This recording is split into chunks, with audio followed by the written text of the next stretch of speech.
All right. Hi, everyone. Welcome to Mindgasms, doing another politics and culture and kind of debunking some dumb conspiracy theories video with, I've got the woke centrist, aka Dusty Cubes, aka Dustin Cubit, aka C.I.A. centrist here. And I am Andrew, aka Skeptical Mindgasms, for the purpose of this chat. And we're going to talk about Bret Weinstein and Heather Hang pushing this wacko mass formation psychosis, anti-vaxxer conspiracy theory, and also Jimmy Dore claiming that lefty YouTubers like Kyle Kulinski, Sam Seder, and the Young Turks have been co-opted by the CIA, and analyze a few of those videos. So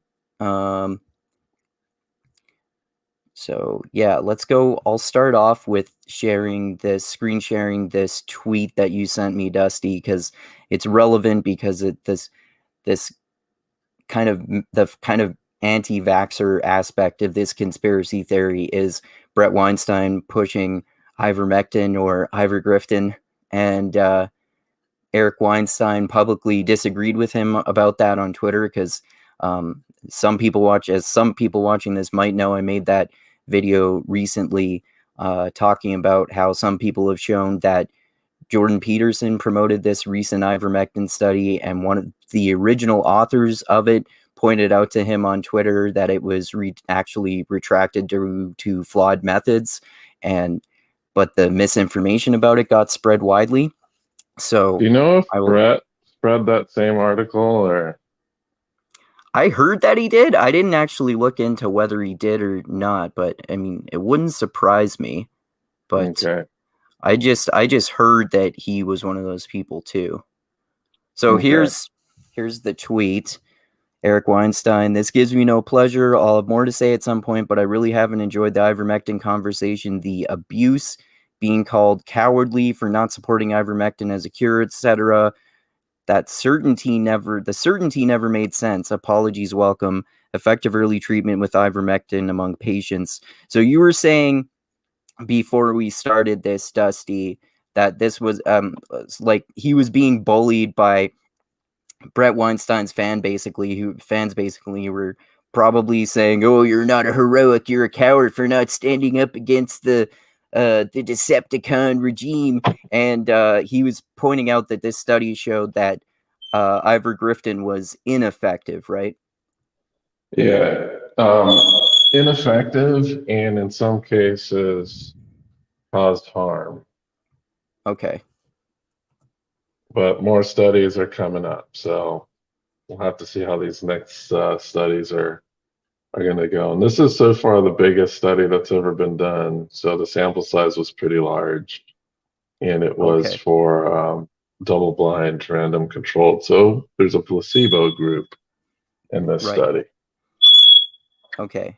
So yeah, that's generally a good standard for a study if it's placebo controlled and double blind, and that's one of the problems with people talking about ivermectin.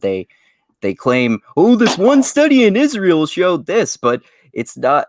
But they're often not peer reviewed or replicated or double blind or placebo controlled, and being replicated is important too, because one study can show anything. One study can show coffee's bad for you, and then one study the next day can show coffee's good for you. What matters is what's been replicated. And so people construct this whole narrative based on like one study here and there, and none of them ever get replicated so far. So if this is based on the biggest sample size so far, it makes sense that it would have it would show that it's at least ineffective, and so perhaps somewhat ineffective for some people too, like you said. Right. So I think you can go further along in that Twitter thread, and Eric has more to say, actually. Okay. Oh, am I at the bottom of it here? I'm at the top of it. Oh, okay. Because there's a little bit of back and forth between Bret and Eric in that thread. Okay.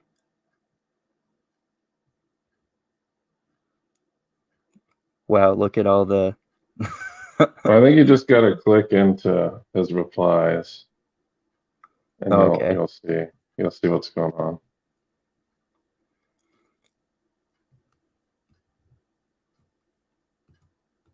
If you ever called me a coward for not standing up for ivermectin as cure, please unfollow. I got put in an impossible situation that I hope never befalls you, but there was never a compelling case that I could grasp.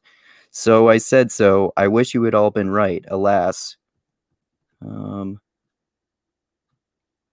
Looking at your reactions, read what I wrote. Your own interpretations of my words are your problem. Nowhere in my words do you see case closed. Ivermectin has zero benefit. NEJM has nailed the coffin shut. What's NEJM? New England Journal of Medicine. Oh, okay. Okay. New England Journal of Medicine has nailed the coffin shut. This study is flawless and proves it was horse dewormer. Just cut it out. Yeah, I can see that. The people have this narrative that it's just black and white, and ivermectin is all good or all bad, and people will make similar criticisms of us as us, and then just get disingenuous and carried away and say, "Oh, it's just this livestock medicine and horse dewormer and shit, man." Yeah, it's kind of a little jabby throughout there at the end. But I know in one of those tweets, Bret definitely responded to it. Unless he deleted it. You could try the first tweet. Yeah, I'll go and back see if to that there's one. a reply thread within the first tweet. Because there's like a bunch of replies in there on each tweet. I just hate how Twitter is set up. It's just kind of really confusing to follow conversations in Twitter. Looking at your yeah, I don't see anything from Nothing from Bret in there? No, I don't see anything from Bret Weinstein in here. Try go back to the original tweet. Check the replies in the original tweet, maybe. If you ever called me a coward, looking at your reactions. Oh, there we go. There's Bret. There's Bret Weinstein. I'm going to click on this one. A remarkable place for you to have landed, Bret Weinstein says. I understand why you steered clear of the ivermectin conversation. I don't understand why you'd re-enter it like this. Consider the disc. Note the gin. Have you really looked into IVM? Are you certain you're shooting the right direction? What's the disc and the gin? No clue. Yeah, those are clearly acronyms for something, but I don't know what they're acronyms for. Yeah, I don't know. And then there's more. Oh yeah, there's a lot more back and forth here. Oh, David Packman commented on it too and said, "Oh boy!" And right before Passover too. You hate to see it. Oh man. Okay, so Eric Weinstein said, "You may not appreciate how aggressive and simplistic many became because I didn't fully embrace and devote myself to the idea of ivermectin as perfect COVID miracle prophylactic and cure. This isn't about ivermectin. It's about the desire never to deal with unnuanced fanaticism." And then Bret Weinstein said, "Okay, but you invited apology while positing." Oh, I'm going to try to do this in Bret Weinstein's voice. "Okay, but you invited apology while positing as if the evidence was finally in a deeply flawed study suddenly at the heart of the GIN. Not because it is new, mind you, but because after half a year of using it as a weapon, the disc has finally seen fit to air it with NYT cheering." I don't even know what the fuck he's talking about.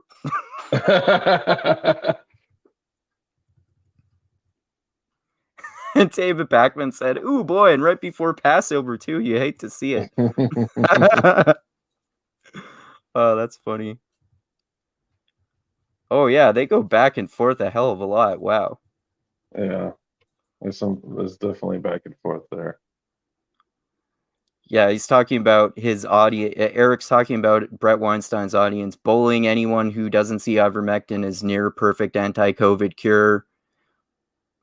Yeah, I'm anti-ivermectin maximalism and tired of online harassment. You might address that We all know something is rotten with COVID. Fauci, Daszak, Pfizer, farm incentives, EUAs, etc., etc. Most of us just know that we don't know what exactly. We admit that we don't know. The maximalists are certain about it. Address them. I'm not continuing this here. End. Oh, good for him. That's a good point, too. He doesn't have this fucking black and white narrative saying that, the mainstream science is all right and any criticisms of them are, I don't know, fascism or some shit like that. Yeah, I gotta make sure we use our euphemisms. I don't want you to get Oh yeah. banned here. Okay. I'm talking about the Decepticons, of course. The mainstream Decepticon narrative does not necessarily have to be true for you to doubt the efficacy of ivermectin, of course.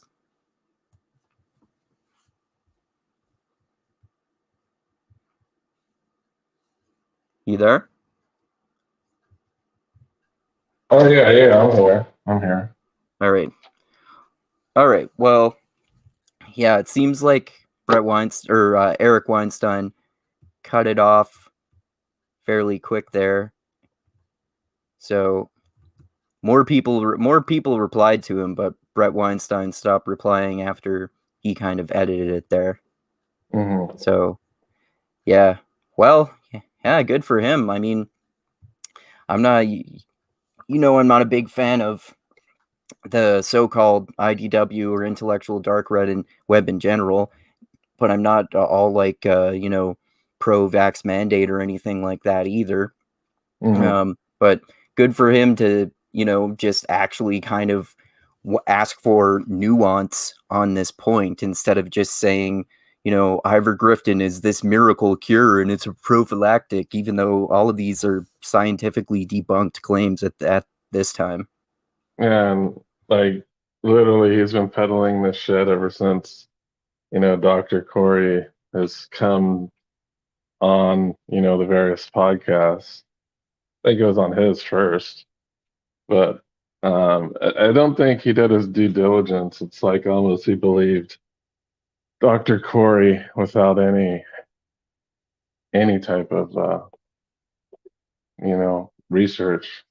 It's like his critical thought went out the window, and the conspiracy mindedness just kind of took over. I don't know. That's just kind of strange to me, especially when you say like, oh, I'm a evolutionary biologist, so I know science. But problem is I've watched a bunch of people who have degrees in science break down a lot of these studies and show how the ones that are flawed and how the more recent ones are more accurate. Right. And you don't see that on Bret's channel. He doesn't go through the studies and shows how, oh, this is the study and this shows how it's correct. He doesn't do that. Yeah. Like it's the same. It's basically the same thing that Rogan does. Rogan says, "Oh, this study from India, blah blah blah blah blah, shows this, and that," but he doesn't even know the particulars of the study at all. Or it says, "Oh, in Japan, this one study out of Israel or this one study out of India," and the problem with these studies too. Regardless of what people claim that they show, that's another thing too. Sometimes people claim that the studies show different results from what they actually show, but regardless of whether we're talking about a study shows effectiveness for ivermectin or not, you can't really the degree to which you compare the population size of one country and the way that communities are organized in terms of like how more closely together they live depending on the country and that sort of thing. I don't know how similar or different they could be between countries in that way too, and the way that they could have different methods. Perhaps that's one thing we talked about too. You have to look at whether the methods of the study are reliable. Like that guy was the first author of that recent ivermectin study that Jordan Peterson was promoting, that the first author said was shown to be performed with flawed methods. So he's being an honest scientist about that. Right. And it wasn't even like a completed study. It was just an abstract, which is kind of like it's almost like a proposal. Yeah. Yeah. So for a presentation he was going to do. So yeah, there's just so much wrong, And one of the things, it's like, something that's been puppeted by both Bret and Rogan. Like, in Japan, their health association recommended ivermectin, and then problem is, it's like the health association he's talking about has no institutional power. So it's basically like saying, oh, the American Medical Association says you shouldn't smoke. They have no power to do anything. That's what they say. Like they're a medical organization. They're not a government organization. Right. It's a private medical organization.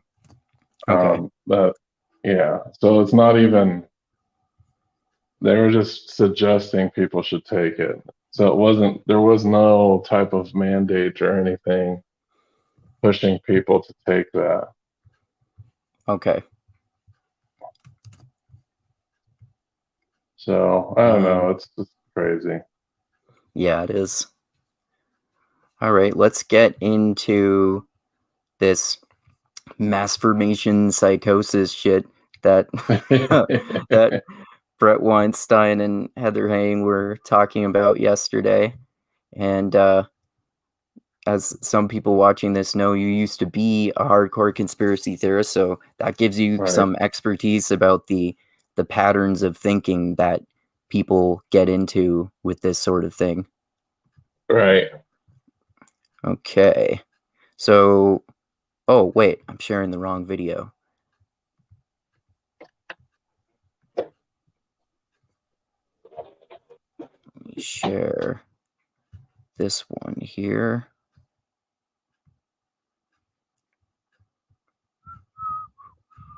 Oh, there we go. I was screen sharing my own video for a sec. Okay. Oops. Okay. Here we go. So, just ask me to pause or just start talking if you want to say something there. I had the honor of reading Matthias' book, The Origins of Totalitarianism, in a translation, published by Chelsea Green Publishing, and this week, and it's going to be out again, maybe June 1st. I'm not sure. Like our Spanish edition of our book and the English edition of Desmet's book are both out in June. June comes at you fast. June probably will be coming at us fast, yes. Excuse me. And in advance of that, you, Bret, are going to do a podcast with him. And I expect that's going to be a terrific conversation. And I got to say, this book is just terrific. And it pushed me. And there's some stuff in here that I don't agree with. But I'm trying to frame it. Pause. He has a background in psychology. So this is the book they're referencing is one that's the one where this whole conspiracy theory of mass formation psychosis comes from, right? Something like that? Yeah, it's they're talking about the author that kind of came up with the theory. I think it's funny that, there's some stuff in there that I don't agree with, and I'm wondering how crazy that stuff is. I'm wondering if she could actually come up with examples, too. Yeah. Yeah. Psychology, but he does history and history of science, and he just does a lot of really terrific things. So I want to read a few excerpts, but something you just said now, probably 10 minutes ago, prompted me to want to read this excerpt first. This is, I don't remember what chapter it's from. The use of numbers in this crisis. So here he's talking about COVID, okay? Pandemic, the last 2 years. The use of numbers in this crisis makes us barely realize that what we do respond to are not so much the facts, but the stories constructed around facts. Those stories are spun by healthcare workers who genuinely do their best to help. by people who don't want to see their families suffer, by politicians who want to make the right decisions, by academics who want to provide information as objectively as possible. However, they are also constructed by politicians who are under the pressure of public opinion and feel compelled to act decisively, by leaders who have lost control and see their opportunity to take back the reins, by experts who have to hide their ignorance, by academics who see a chance to assert themselves, by man's inherent propensity for hysteria and drama, by pharmaceutical companies that smell dollar bills, by media that thrive on sensational stories, by ideologies that see in a technocratic totalitarian system the only solution to the seemingly insoluble problems of our time. Can you pause it? Did you see how like vague and all-encompassing that is? This mass control of all of society with all these unnamed people conspiring together with all of their interconnected evil motives. Well, the entire premise is like fucking duh. Like, yeah, people will construct stories about facts, and people will have stories that are antithetical to each other based off of those same facts.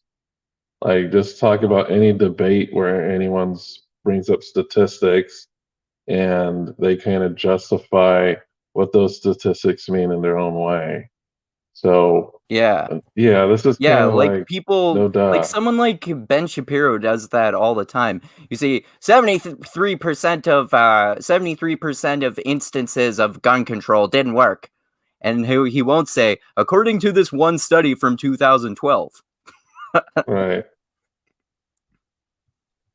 So it's like, it's a lot of words to describe something that is like, no duh. This is how discourse works. People disagree over the facts all the time. Yeah, exactly. Yeah. People will say, like you were saying, people will construct completely opposite narratives out of the same fact. Like, this study proves this, therefore this justifies my conspiracy theory, or this study proves this, therefore it proves that all those conspiracy theorists are actually grifters. Yeah, there's this one conspiracy theory that I was taking a look at on the message board today. It was regarding something a former engineer said about technology regarding the Apollo missions. Like, in a very short quote without context, he said that the technology for these missions has been destroyed. And some people will take that to mean that NASA deliberately destroyed the technology involved to create like the rockets and the moon lander from the 60s. And then if you take a closer look at that statement, there's way more to it than that. One thing is that those lunar modules and things, those weren't mass produced. Those were all crafted by hand. And if you don't have the people who originally crafted those things by hand, it is nearly impossible to reproduce that technology. They didn't have apprentices, and they did not pass along their manufacturing methods along to other expert welders and fabricators. So the method, like the blueprints for all this stuff is there, but nobody could make it because when they were actually making this stuff, they made so many micro adjustments that were not documented that it would be impossible, or even, I wouldn't say impossible, but completely impractical to try to rebuild this particular technology from the early 60s. Like, you might as well just start over from scratch and use modern methods of fabrication to create like a new version of this technology. So that's kind of like what a story can do. You can hear a quote like that, and then immediately, if you're minded or completely distrustful of the government or whatever, your first thought is to think, oh, they destroyed this technology for nefarious reasons. But the real reason is they just don't have the people that created this stuff anymore. It's like trying to rebuild a Stradivarius from scratch. Like nobody has the knowledge on how to build a Stradivarius violin. That's the one that that I'm not sure if it still is, but at one point at least they made the strings out of cat guts. They still make string. Well, I don't think they make strings out of cat guts anymore because it's unethical, of course. Right. Yeah. Maybe it's like a cat that died of, natural causes, but I don't think they. Well, I guess in Australia maybe they'd do a lot of cat gut exporting. 'Cause I think they kill cats over there. But yeah, Stradivarius are considered the pinnacle of a violin design, but Okay. nobody makes them anymore because they were produced by a single family in the Okay. 17 and 1800s, and the artistry of how they built those has been lost, just like the artistry of how like the NASA stuff was built for the moon back then. Right. It wasn't just follow a blueprint to a T. There were little micro adjustments that these fabricators made, like these expert fabricators made, over and over, and they tested their own designs as well. And you just can't translate that because these things weren't mass produced. Right. It's not simply bringing this equipment and say, And okay, let's do this factory thing, and bam, we have a lunar module again. It wasn't like that. so A lot of those pieces were handmade. okay, yeah. So it required more finesse, and we have more advanced technology today to the point that that's sort of stuff is automated, so people don't have the finesse to make those parts in the same way anymore. And they're also, because they're less advanced, it makes more sense to do it than the way they currently do it today anyway. Is that what you're saying? Yeah, what I'm saying is there's no point in trying to rebuild these pieces of technology from the 60s. Right. And Okay. it's not even good to try to build it and try to reiterate. It's better to just use current knowledge and current fabrication methods and kind of start from scratch. You'd probably have an easier time. Right. Okay. But that's what the engineer meant. It wasn't like, oh, NASA destroyed the technology that we use to go to space. They're trying to cover up the fact that we didn't actually land on the moon. Yeah, basically, that's kind of like the next argument that comes along the line. Oh, they're hiding something because, but like I said, all the blueprints are publicly available. They're not. It's not like they're hiding the blueprints and like the documents. It's just nobody can make this shit anymore because there were so many micro adjustments. Because this is handmade. Robots weren't building this shit. People were building it, and it wasn't on a assembly line. So it's just, you can't do it today. It's just not possible. Well, it probably is possible, but it would take way more effort than it's worth than just to do a complete redesign from scratch. Okay. Yeah, I see what you mean. All right. But yeah, that's what I say, like how conspiracies can form versus what the reality of things might be. And there's so much in his book in which he's basically railing, and that sounds like he's unhinged, which he really, really is not. Again, this is Desmet in his book, The Origins of Totalitarianism, which is going to be published in English in a couple of months by Chelsea Green, in which he takes on the reductionist, strictly materialist in his framing. And this is where I glitch a little bit. But the very reductionist view of science that then gets handed down to people as if all they have to do is trust the people who say they're doing the science, and then they too are living in a science state of mind. And I agree with that, actually. Like you can just have this materialist bias where you just trust science and arguments from authoritarianism. I forget what that fallacy is called, but you shouldn't just trust a source just because they're authoritative. It's better to try to find out yourself, looking at, comparing the expertise of different sources, which is more difficult to do. But then again, they go from this reasonable point, which usually most conspiracy theories start with a reasonable point, and then basically jump the shark with it through a various series of steps. This means this, so this means this, so this means this, so this grand conspiracy is true.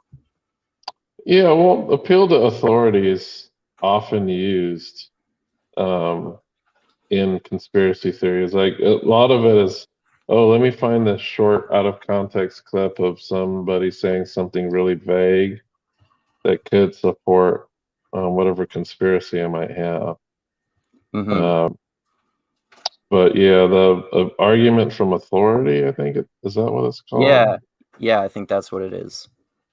Yeah, so it's saying that because this person is an authority,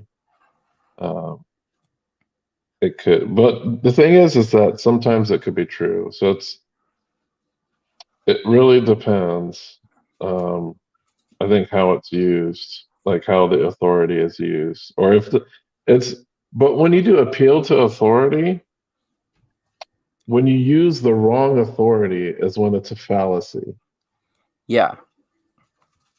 So, but there are correct authorities, though. It's only when you use an incorrect authority, like using, using what's his name? One of the Kennedys. What's his name? He's like a super anti-vaxxer. Is it JFK Jr. or Robert Kennedy? One of those guys. But Malone used an appeal to authority using him, who is not an authority. So that would be considered a fallacy. Yeah, of course. Yeah, and even though it's good to be skeptical of actual authorities on science too, they do actually understand more than someone like Robert Kennedy, who has no medical expertise whatsoever. Like, there is a merit to people devoting to themselves to studying these subjects for years. That's why it's a good idea to try to follow what they say, but still kind of investigate it yourself too, and look at different people's perspectives. Like, look at these perspectives too, and then look into what they say. And then if you look into a lot of what they say, you find out that they say a whole bunch of scientific bullshit. So an authority on something being subjective to biases and ideology just like everyone else doesn't mean that this justifies your wacko conspiracy theory that is scientifically false. Right. Yeah. And they too can hope for sort of a utopian infinite life future in which there are no problems, right? And what he reveals here in part is not just are the numbers not our saviors, but we're not even actually responding to the numbers. The numbers on their own don't usually compel people. They compel some of us, right? They numbers and but not manipulatively created graphs and tables will actually compel those of us who are driven to find meaning in numbers. But that's not most people. And even those of us for whom that is true, the vast majority of us still find meaning in story easier. And it's easier to remember at an emotional level, at a visceral level. And so what has happened to us, to all of us, regardless of where we fall in terms of what we believe and what we don't believe and what we think is going on these last 2 years, is we have been handed a series of stories. And very often we don't even know that, because we think we're saying, oh, but newest study says ivermectin doesn't work, so it doesn't work. What are you, a horse? Yeah, that. Right. It's talking about his brother. Notice how she said newest study says? That's also almost admitting that she knows that the most recent data says that it's ineffective, but they're going with the least the less recent data because of this whole narrative about a conspiracy in them suppressing information about Ivor Grifton and shit like that. Yeah, it's funny because I almost, when they were reading about this mass formation psychosis, it's not like they are not subject to that. Like Yeah, of course. It's almost the exact there, and it's funny because like his brother was pointing out, hey, I think you cut out there. Are you there? I think we lost Dusty's audio there for a sec. can you hear me? So, oh yeah, now I can hear you. Yeah, you cut out Oh for a yeah, minute. But...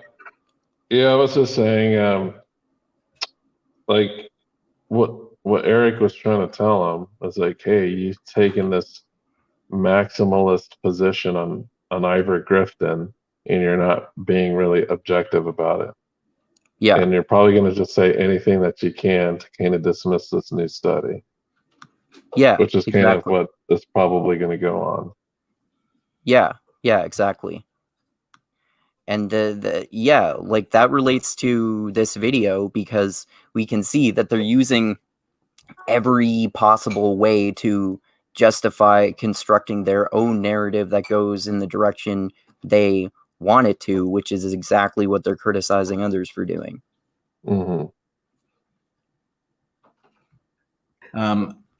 Yeah, I wonder sometimes if people don't need to spend a little bit of time just, you can tell a lot about the story you're being handed by figuring out what the alternatives that could fit in the same moment in history would be, right?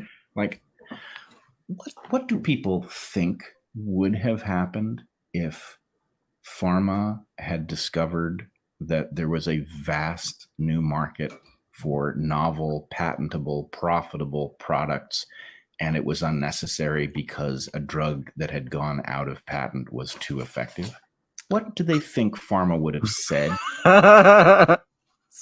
Obviously, it's talking about Ivor Grifton and pharmaceutical companies supposedly saying, there's this effective drug, but we won't make money from it, so we should spend money to make this new drug so we can make money from it.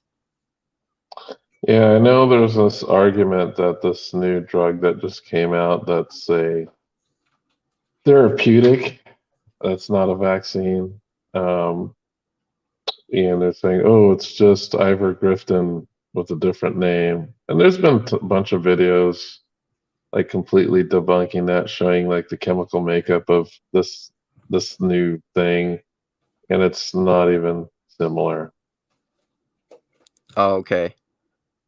And there's also another drug that's actually not that expensive, that's actually they found to be somewhat effective for the treatment of COVID. I think it reduces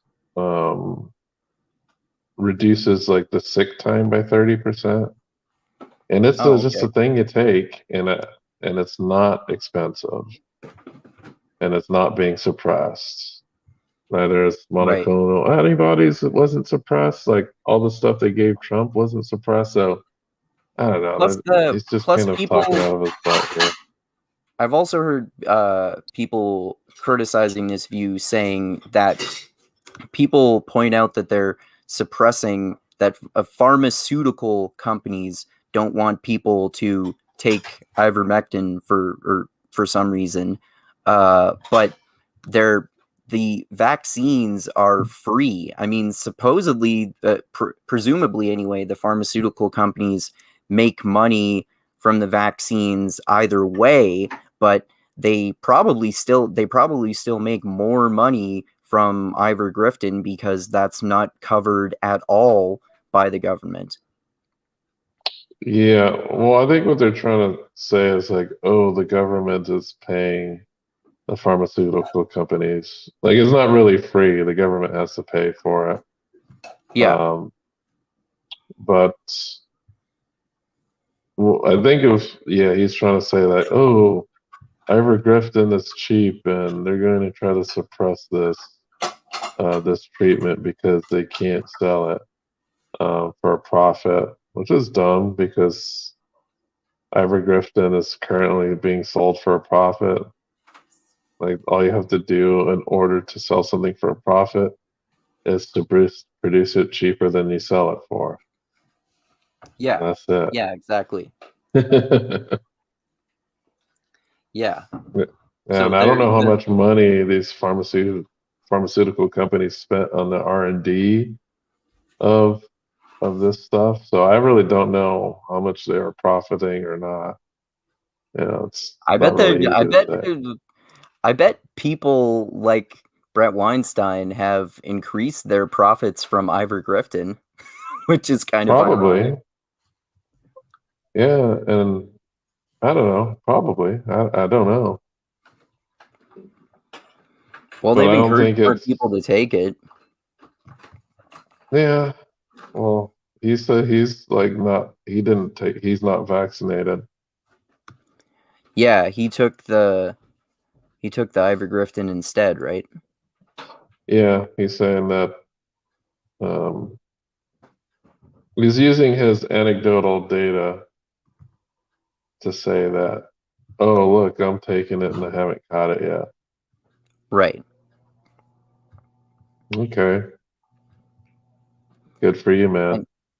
And I know there's a lot of even people that took ivermectin and still got it. So yeah, and the stupid argument that they think is a mic drop that Jimmy Dore, who we'll get to, mentions all the time, is they lied because the people who take the vaccine can still die from the Decepticons, even though nobody that's not the said that they fucking wouldn't. even though that's not the fucking point. The point of the vaccine is that it dramatically reduces your chances of being hospitalized and dying from it. It's kind of Yeah, fucking important. people still get the fucking flu after being vaccinated. Like, Yeah. do these people not know this? Like, I don't remember anybody ever saying that if you were vaccinated, you would not get COVID. It might decrease your It's a chances of getting it, but that doesn't mean you won't get it. Yeah, it's a complete straw man argument that they're making. Yeah. Yeah, exactly. All right. Said and done, do they think pharma would have said, we are so lucky that one of our past successes that can now be produced by anybody because it's out of patent is capable of controlling this pandemic? And, it would have been nice from our perspective if this had been a business win, but it turns out that humanity is luckier than that, and we are grateful. Does anybody think anyone in business ever sounds like that? Right? Right. You mean like all the time? That said, I think this is a good moment to read another.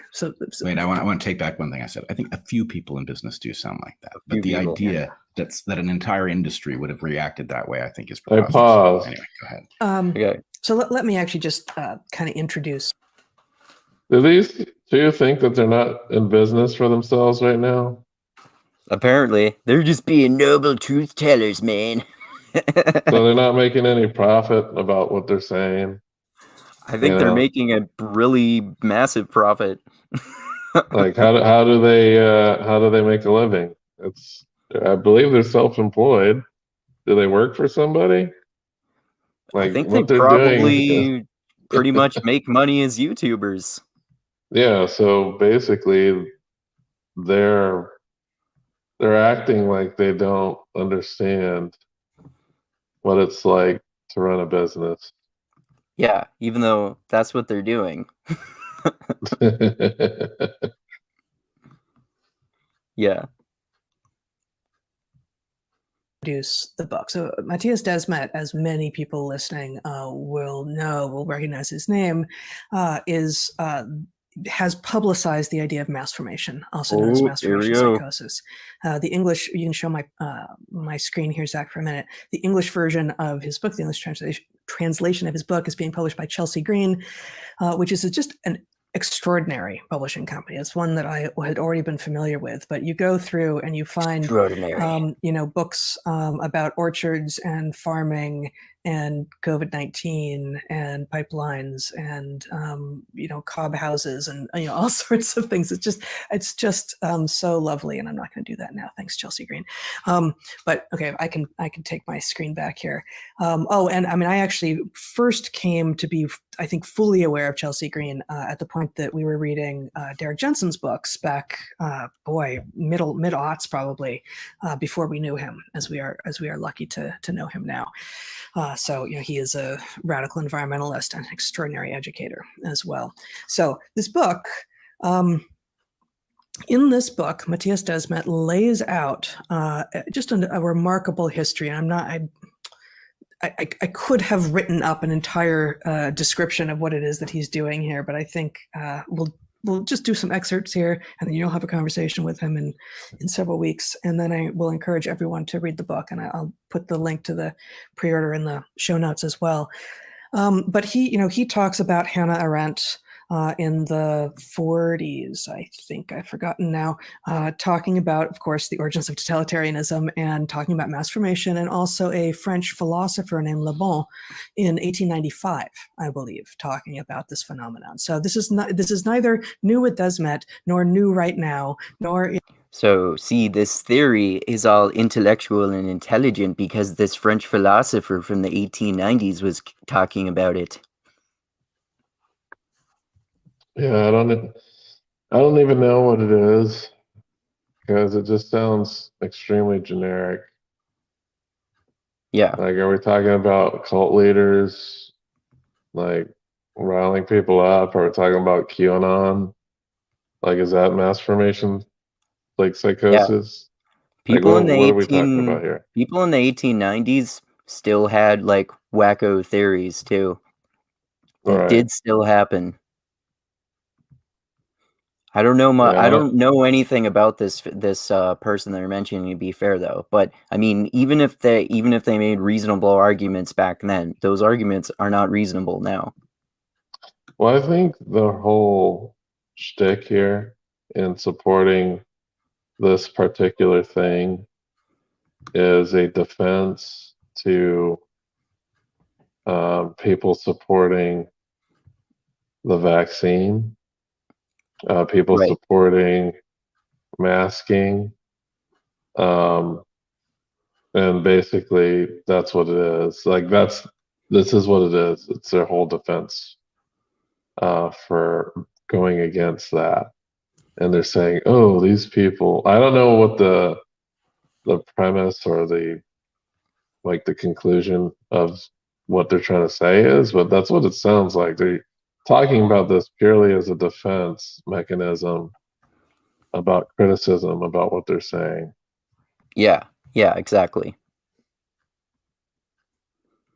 No real arguments yet. Or is Robert Malone, who has helped publicize Desmet's work, responsible for causing a bunch of people to believe in something that he just pulled out of thin air. This not that old ideas are inherently good or new ideas are inherently bad, but this is a concept. This idea of mass formation has been bandied about by very smart people who have seen a lot of truth that other people have not seen for well over 100 years at this point. So I would just also say Robert Malone is a very smart person who other people think is not very smart, apparently. And didn't they all? Is he also the one, or is it Dr. Peter Corey, who they say was involved with inventing the mRNA vaccine? Oh, that's Malone. Okay, yeah, and supposedly he wasn't actually. Like he was involved with I don't remember the exact details, but I think he was actually involved with doing research on it when it was being first tested, but he didn't necessarily actually invent it. And some people have said that he invented it all himself. He's at least 20 years removed from the current vaccine. Okay.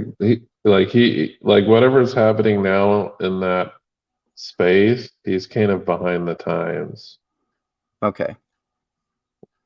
So yeah, his medical knowledge on this subject is extremely outdated then. Yeah, it would be outdated. Like they Okay. didn't use his patent. And to be Okay. honest, his patent that he had expired. Oh, okay. Well, too bad for him. He can't make money off it anymore then. Well, he wouldn't because the current technology isn't based off of his patent. Okay. Yeah, that's what I'm saying. Yeah. All right. Well, he got out of the game. Hey, It's people almost should like check he's out, bitter. Oh It's yeah. like he's bitter, and he could have like been like rolling in dough if he had stayed in the game. You Yeah, know? I could see that. Yeah.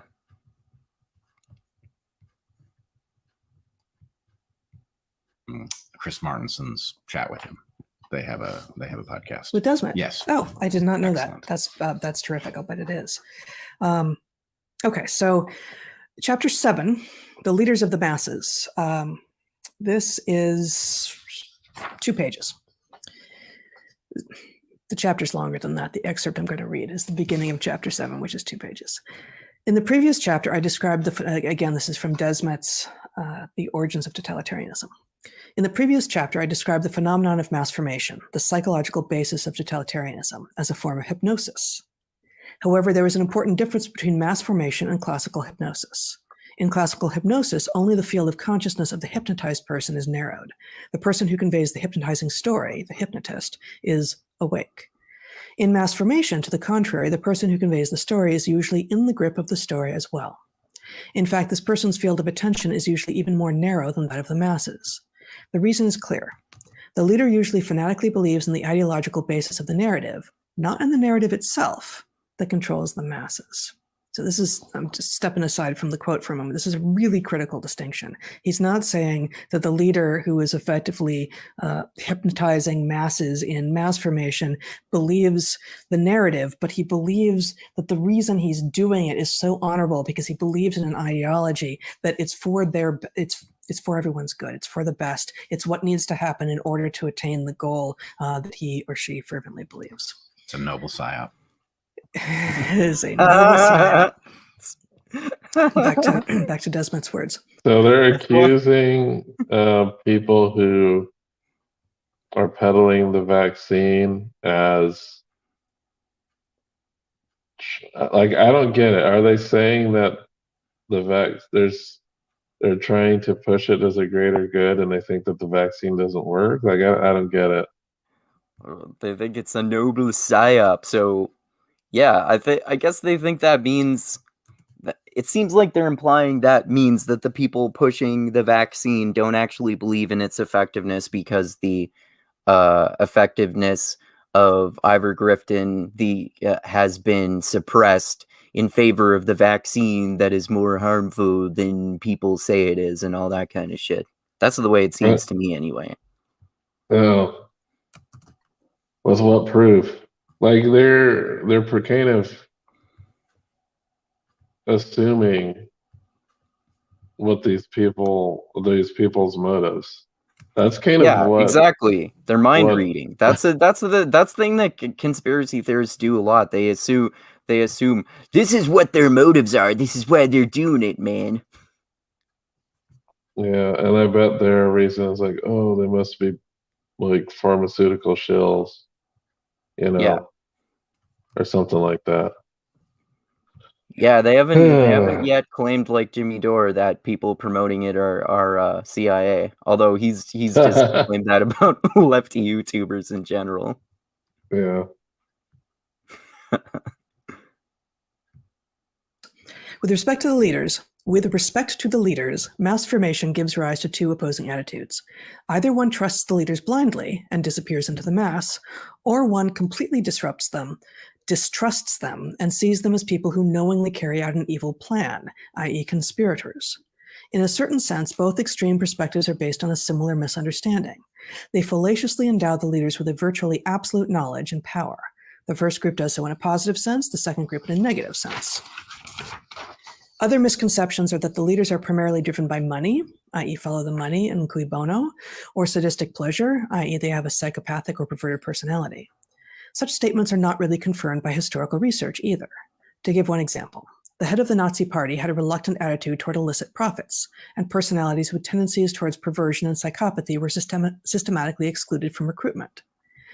So they're comparing people who promote the vaccine to even if they're not doing it directly, they're at least adding in the easy suggestion that people who promote the vaccines are equivalent to Nazis and psychopaths. Yeah, I don't know, man.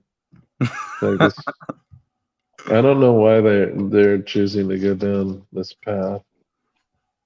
Yeah. I think it's like the whole thing is about to implode, basically, because we have this study that just came out that's supposed to be high quality, and then we have some other 2 more studies that are coming out that are going to be high quality as well. Okay. So it's like they're really doubling down on this stuff. I just got to go grab another lighter. Give me 30 seconds and you keep talking, okay? All right. Yeah, no problem. All right. I don't know if I buy this. Okay, so mass formation psychopathy. Yeah. I think what they're saying is kind of true, but it seems like the person who wrote this is particularly talking about authoritarian governments and things like that. I think that was even mentioned in her opening spiel about it. I don't know how this applies for the Decepticon protocol, at least to fight the Decepticon. I don't see that the government has any benefit in fighting it the way they do. Yeah, they're not Like the way that COVID COVID happened. Like just thinking about people's reaction and the failures that have happened. People say, "Oh, the government just wants control." It's like, okay, how is them having you take this vaccine or suggesting it? How is that going to help them control you? Oh, because there's going to be a chip in the vaccine that Bill Gates put. You have to add that part in order for it to make sense. Yeah. It just doesn't make sense outside of that. How is the government going to control you by making you have a vaccine? And how is it in the Microchips. how is it in the government's interest to tank the economy from preventing people from going to work and that kind of stuff? Yeah, like the government needs tax revenue, people. You know, they don't just get money out of nowhere. Like people have to work. When people are working, the government is getting their money. Yeah. Yeah, this like nonsensical explanations for things. And they're making they did bailouts for those corporations infamously, of course, but they can't just do that forever. People in the government are even more concerned than some average people about the deficit and that kind of stuff. Right. But anyway, yeah, you As can continue. opposed to the classical criminal who finds an intrinsic pleasure in violating social rules. In this case, totalitarian criminality lies more in the uncritical and mindless adherence to a system of totalitarian social rules, even when the system becomes radically inhumane and transcends each and every ethical boundary. Hence Hannah Arendt's famous expression that totalitarianism was a true demonstration of the banality of evil. Totalitarianism is not about monstrous people. It is about normal people who stick to a morbid, dehumanizing way of thinking or logic. In the initial... That's true. That's true about totalitarianism, but they're applying this narrative totalitarianism to the Decepticon regime, as they would call it. Right.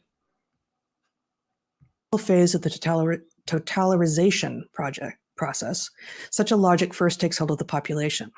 The masses, or at least a large part of the population, become imbued with certain ideological convictions that to them are no longer distinguishable from reality. The emerging mass movements of Pan-Slavism and Pan-Germanism in Russia and Germany in the early 20th century are good examples. Germans typically became convinced that as a race they were superior to others, and that stigmatization and oppression of, amongst others, Poles and Jews could be justified by, quote, the facts. We see something similar happening during the coronavirus crisis, where Oh, a there certain you segment go. of the population is becoming convinced that the facts justify the social discrimination of people who refuse to be vaccinated. The numbers show that they are spreading the virus, don't they? These dynamics slowly give rise to the emergence of totalitarian parties and totalitarian leaders who gradually institutionalize this logic and impose it on society. And this typically happens in a fanatical, blind, and merciless way. Hitler believed that his strength came from his ability for, quote, ice-cold reasoning, and Stalin believed that the secret of his success lay in his, quote, merciless dialectics. Races that were unfit for life and dying classes were, under the justification of this logic, expelled from society with surgical precision. For this reason, what characterizes the leaders of the masses is not greed or sadism, but their morbid ideological drive. Reality must and will be adjusted to the ideological fiction. That's what they're doing, adjusting their reality to the fiction. That's the epitome of projection. Right. Just so you all know, there was no federal mandate. Critical. Yeah. That was made by businesses. There wasn't a government-wide one. And in those cases where there was something like that, it was a vaxxer test policy, if I understand correctly. Well, the very few places that occurred in, well, over here, where it was mandated was public transportation. Okay. And schools. But yeah, I think here it was schools and a few public places where you're in close proximity, like the movie theater and the pool and the gym. Yeah, so this was state. That was handed down by the state. And Okay. it was it's not a federal thing. Yeah, it was similar here. It was a provincial thing, but all those restrictions have been repealed now. Right. That guy literally went to the movies like a few days ago. Yeah. The government doesn't actually like doing these things. That's why they can't make up their mind and keep going back and forth in a really annoying and inconsistent ways. Now things are open, now they're closed. Now we have mask mandates, now we don't. Yeah, they act like the people who are enacting these mandates are like doing it with a gleeful grin on their faces. Yeah. The only thing I'm thinking is like, when they're doing these things, their calculus is, how is this going to affect my reelection? I don't think they care outside of that. Yeah. Yeah, definitely. If a lot of people, like, just look at the state breakdown. Like, a lot of the red states didn't have these vaccines mandates. You know why? Because the people they represented didn't want them. And the states that had a lot of these mandates are blue. And that's because the people that they represent, the majority wanted them. That's how fucking democracy works. Yeah, exactly. Well, how it's supposed to work anyway. It doesn't always work that way, but it doesn't mean there's this grand conspiracy there is like something like a deep state to an extent, but it's not like they control everything that happens and there's this evil cabal of people controlling everything and suppressing information in order to inject you with a microchip.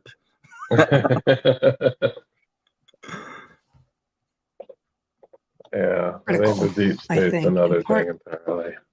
Yeah, for sure. Because one of the questions we often get asked is, does this require conspiracy?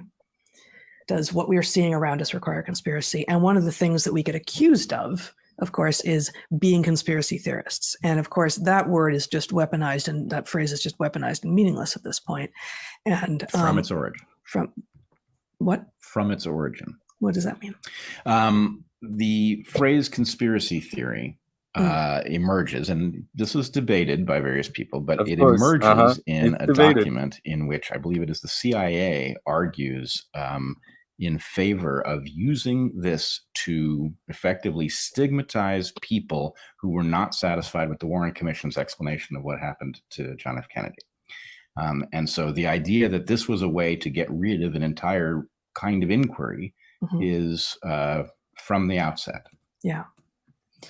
But there you go. There he did it. The original term conspiracy theory came from the CIA trying to demonize people who questioned what happened to JFK, man. Yep. Terms and language change over time, Brett. Yes, they do. And again, they just did that, what you were talking about before we started recording, about how they say, guess what? Some conspiracies are true sometimes, to justify, therefore, my wacko conspiracy theory is true. Because yes, it is true that some conspiracies are true sometimes, but most of them are not true. And them being true sometimes doesn't mean that whatever particular one you're promoting is true. Yeah, like he's not providing evidence, he's just making speculations. Yeah. So it's literally a theory. Like there's nothing supporting it, like evidence wise. Yeah, exactly. No one intelligent, and I don't mean educated, I mean intelligent, of which there is some overlap, not total in either direction, should imagine that conspiracies don't exist in the world. They certainly do. If your bias is to see conspiracy everywhere, every time anything happens, you are no doubt seeing it too many places. And if your bias is to say that it never happens anywhere, then your bias is in the opposite direction and is also an error. But True. What Desmet lays out here, following again from Arendt and this philosopher Le Bon, with whom I was not previously familiar, is that it's in order for the leaders of something that becomes mass formation to take place, what you need is ideological certainty and a belief that they are doing the right thing. They do not need to be greedy. They do not need to be conspirators. They say certainty? They do not need to be sadists. They do not, Yeah, kind of ironic that they're certain, isn't it? Yeah, they have like certainty about ivermectin. I don't know why and certainty about mass formation psychosis. Yeah, they're not skeptical about ivermectin at all. Yeah. That's the thing. So, they have a lot of certainty about it. Maybe they're suffering from mass formation psychosis. I know, maybe.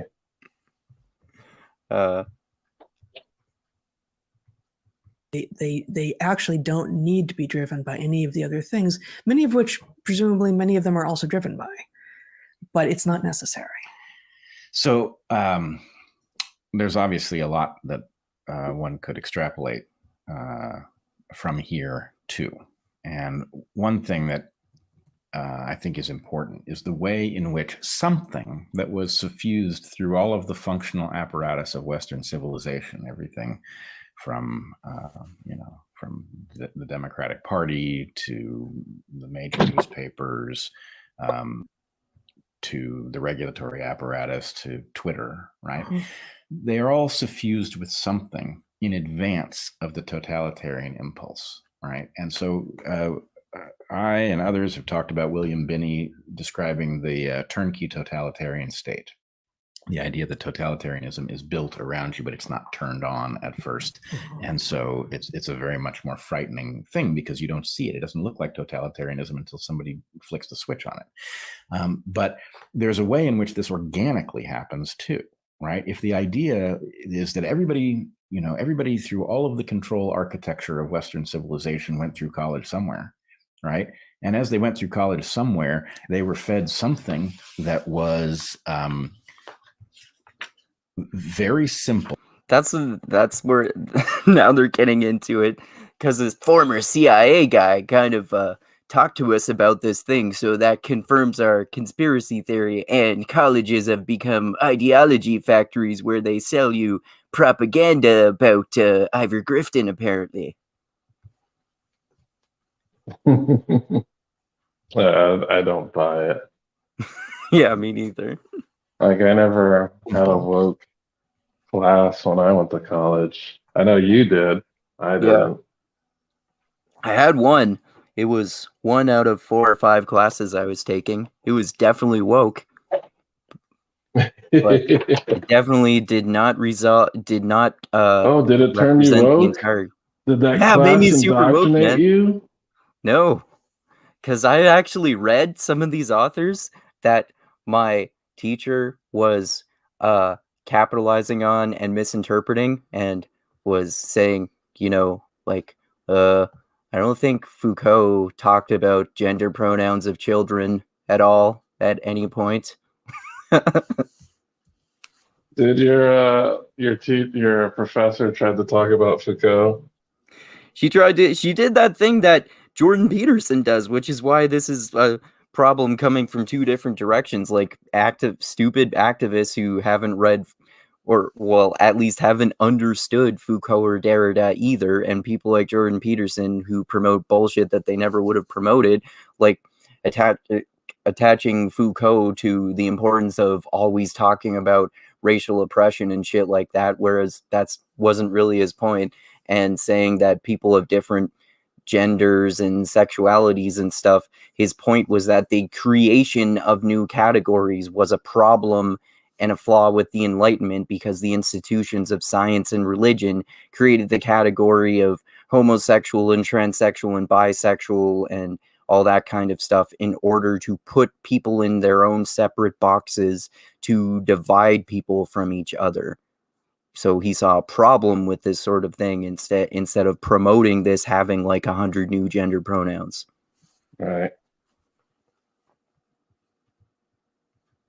And there was one time where she was showing us a documentary about how, I think it was how this school in Sweden where they said that you are not allowed to declare the gender of your child. And I pointed out after the short documentary, I asked, isn't that just as authoritarian as requiring that people do say the gender of their child?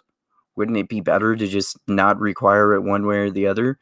And then she did the whole, like, yeah, but there's been a history of oppression in this one direction, so we should do it in this direction to make up for that.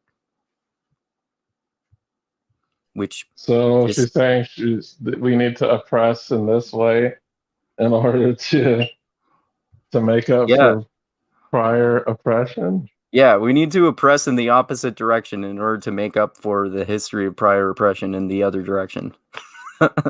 That's idiotic. Yeah, it really is.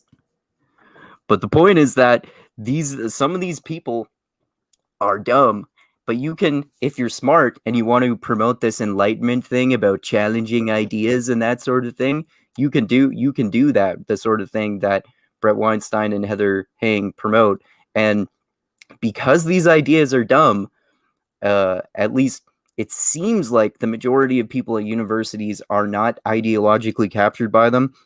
And even if they are, often some of these ideas, as we've talked about many times before, are not nearly as dumb as some people claim they are. Like Foucault and Derrida, for example, they're not like evil postmodern neo-Marxists who want to destroy civilization. They actually have some worthwhile ideas. And well, people like critical race theorists and critical theorists and Marxists definitely have some objectionable ideas. They also have some interesting ideas, and the way they're presented is often completely presented by people like Jordan Peterson and Bret Weinstein is obviously often rather the complete opposite of what it actually is. Mm-hmm. About right and wrong and which side they were on and who the bad people were. Mm-hmm. And at the point it was handed to them, it was just sort of an impassing kind of observation that Western civilization is fundamentally racist, for example, right? Right. You can accept that, and if nobody's saying what you're supposed to do about it, okay, that's another one. That's one that we've talked about before. A claim that people make with critical race theory. They claim that critical race theorists argue that Western civilization itself is fundamentally racist, and no critical race theorist says that. They don't say that, man.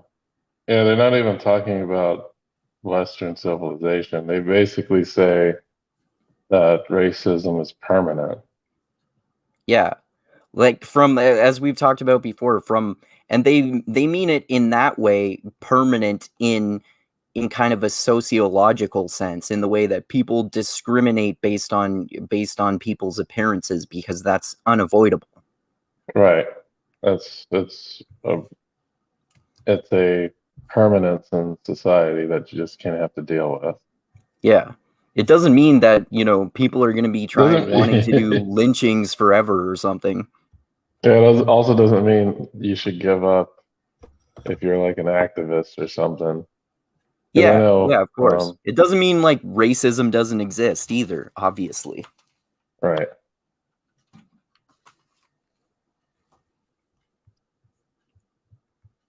Well, I guess I believe that. And then the point is, at the point they come knocking and they say, well, you remember how you agreed that Western civilization was racist? Here's what that requires you to do, right? Mhm. Your obligation, so as to not be complicit, is now X, Y, and Z. You have to go after all of the people who don't agree, right? For example. Yeah, it's a version of give them an inch, they take a mile. That's another thing that they don't do. They don't say, go after these people who say the wrong things and attack them. I mean, the people who do that are... That's like whiny college students. That's who they're basically describing. They're describing those college students that went after them when they were at Evergreen. Yeah, yeah. And this was like, it's not the thing that critical race theorists talk about or anything. Like some aspect of critical race theory, one type of critical race theory is activism, but that doesn't mean that everyone in critical race theory is demanding that everyone all the time go around being an activist perpetually. Yeah, most people aren't critical race theorists anyway. I think it's probably referring to like anti-racist or whatever. Yeah, that's another thing that we've talked about before, that anti-racists like Robin DiAngelo and Ibram X. Kennedy and Ta-Nehisi Coates get conflated with critical race theory all the time, even though critical race theorists say that they're not anti-racist, and anti-racists say that they're not critical race theorists. Ibram X. Kennedy said that he's not a critical race theorist. Kimberly Crenshaw, who James Lindsay mentions all the time, has said that Robin DiAngelo gets her definition of intersectionality correct. And I think Robin DiAngelo probably thinks that critical race theorists haven't gone far enough. So there are obvious differences by people who represent both of these different categories, that's saying that they are not each other. It's kind of like how postmodernists, like Foucault, or so-called postmodernists who are actually post-structuralists, but they didn't accept that label either, like Foucault and Derrida, they used to be socialists at one point, but then they stopped being socialists, and they said favorable things about Marxism because they thought he made some good points, but they also heavily criticized Marxism, and their narratives were the opposite of Marxism in many ways, in that they were not materialist, which Marxism is, they were not essentialist, which Marxism tends to be, and they were not authoritarian, which I've learned more recently is not the way that Marxism is inherently, but is the way that some Marxists are, and it's the way, and it's not the way that other Marxists are. And also a lot of Marxists like David Harvey, to name one of many, and Adolf Reed, who and Ben Burgess, who I've talked to on here before, has talked with, who are very critical of postmodernists and postmodernism itself, and also critical race theory. Adolf Reed is a black Marxist who is very critical of critical race theory. Yeah, I also like to note that Jordan Peterson considers Robin DiAngelo, Ibram X. Kendi, and Ta-Nehisi Coates as postmodern neo-Marxists. Yeah. He looks them all into the same category, and a whole bunch of other unrelated people like Judith Butler, who's a feminist, and I'm sure there are at least a few other people that like they're all a whole bunch of different categories. And he's acting like this long list of categories are all really the same thing, even though they're all different. Yeah, like the term postmodern neo-Marxist is basically a nonsense word. Yeah, it's self-contradicting, really. Mhm. Like, postmodernists are not Marxists, and Marxists are not postmodernists. There's some overlap with people who like aspects of both ideas, but also, like we were just talking about, there are a lot of postmodernists who hate Marxism and Marxists who hate postmodernism, and it's not Right. like acting like they're the same thing is totally different, make nonsensical because they're totally different ideas. Mhm. Once you've agreed to one of the premises that that may or may not be true, if you can be held to that by your own moral standards, then you can actually have your morality twisted out from under you.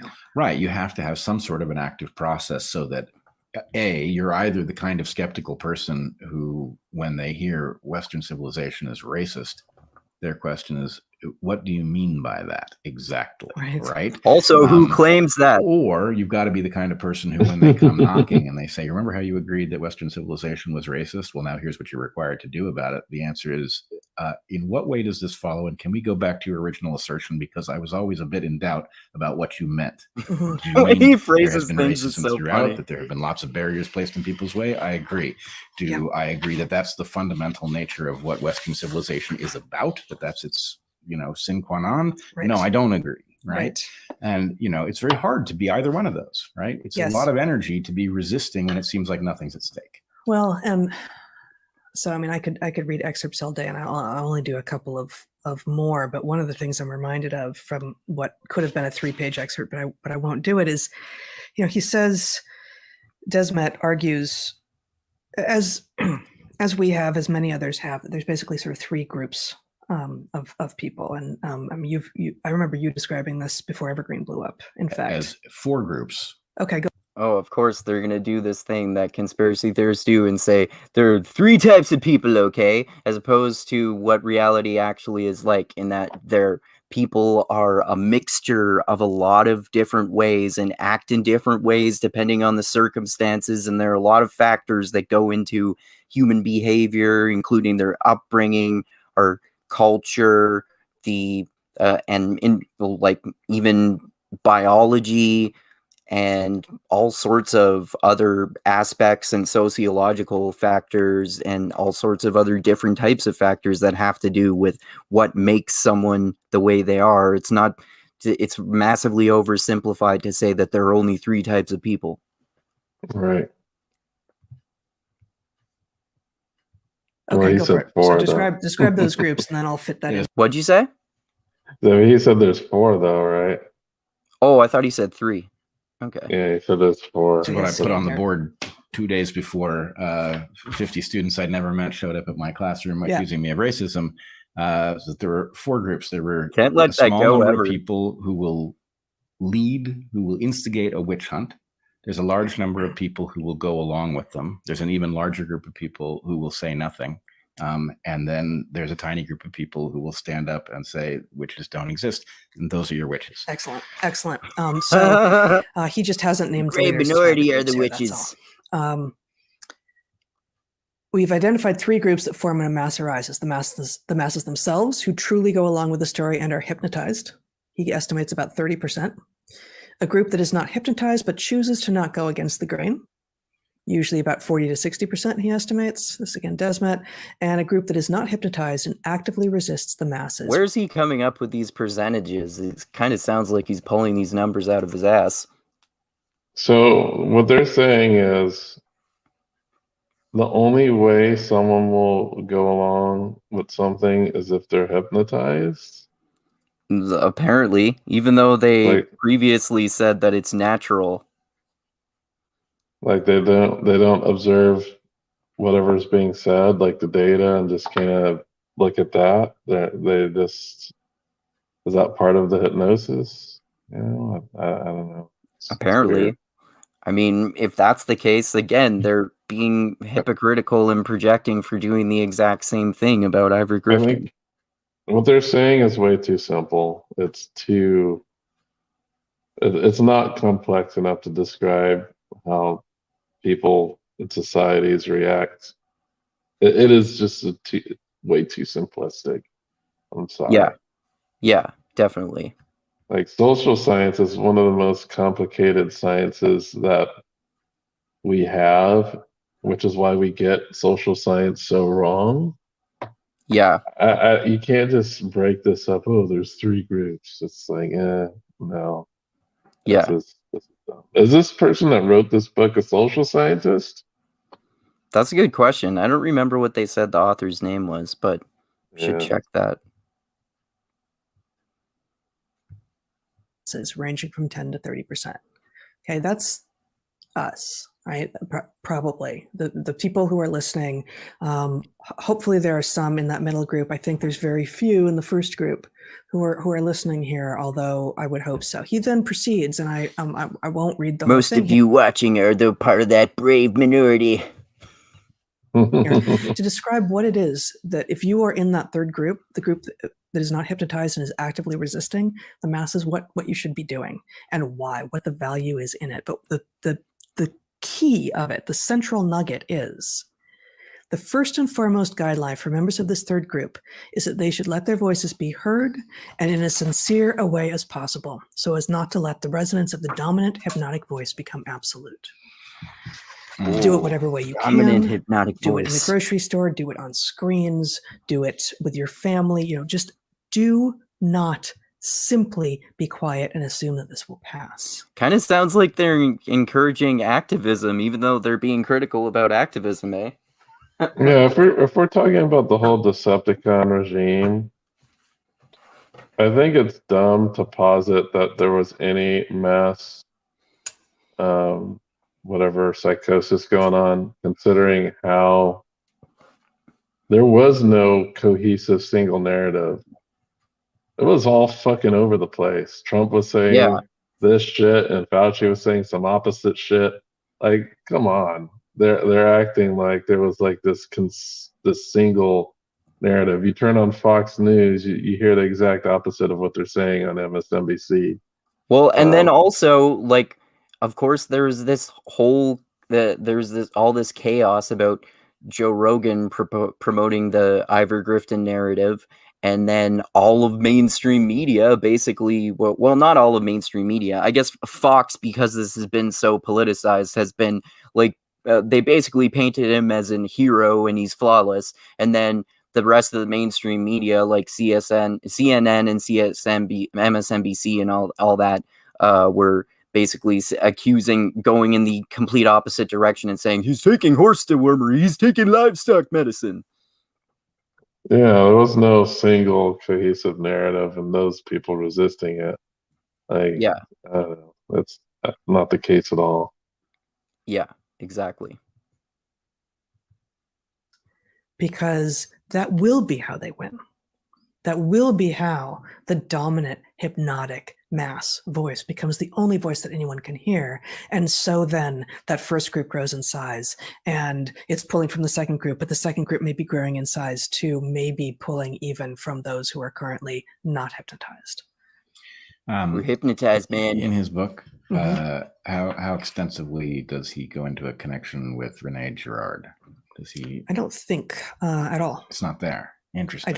It's not, the document I have isn't searchable, so I can't, I don't think so. So it seems to me that there's like a whole little cluster of people who have studied the same. But apologies, I may be misremembering. Aspects of the same phenomenon. Girard, Desmond, Arendt, Stanley Milgram, Solomon Asch, of course. Yep. The Milgram experiments? No, that's not true. I can search it, and Girard isn't in here. Not in there. Asch is. Interesting. But anyway, it's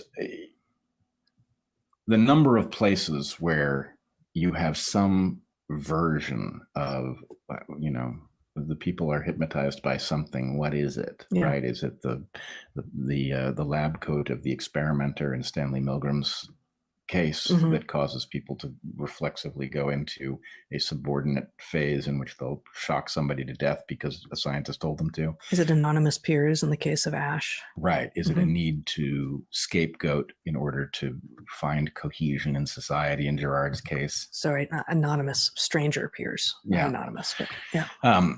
Anyway, all of these things are clearly explorations of a related set of phenomena at the very Absolutely. least. Absolutely. And how important is it that we figure this out? Because we're just going to keep living it again and again. It is so critical. So I am going to read one more short excerpt from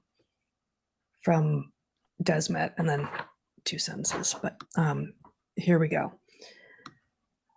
Again, all I have is the page numbers. I don't remember what chapter this is from. The catalyst for mass formation is a suggestion in the public sphere. If, under the aforementioned circumstances, a suggestive story is spread through the mass media that indicates an object of anxiety, for example, the aristocracy understands. You want to say something there? No, I had a internet hiccup.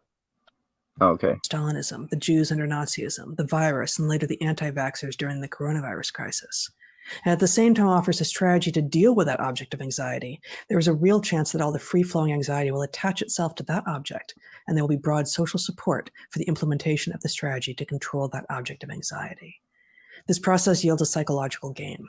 Firstly, the anxiety that previously roamed through society as a tenebrous fog is now linked to a specific cause and can be mentally controlled via the strategy put forward in the story.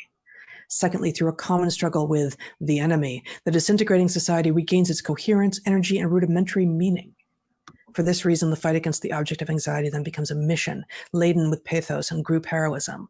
For example, the Belgian government's team of 11 million going to war against the coronavirus. Thirdly, in this fight, all latent brewing frustration and aggression is taken out, especially on the group that refuses to go along with the story and the mass formation. This brings on enormous release and satisfaction to the masses, which they will not let go of easily. Wow. Yeah. Wow. So much of that is resonant from now a couple of chapters of So our brilliant. recent life, Mhm. right? It's unmistakable, right? That the experience is certainly one of facing a hypnotized group. It's like Can you pause it? Yeah. Are you familiar with Godwin's law? I've heard of it, but I don't remember what it is. Godwin's law is, it's basically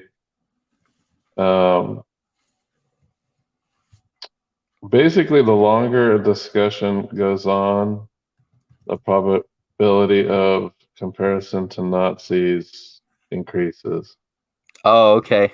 I That makes think sense. basically is Malone basically is the subject of Godwin's law. I think this mass formation psychosis or whatever is just a tool or something to use to tie together the atrocities of Nazism with the Decepticon response.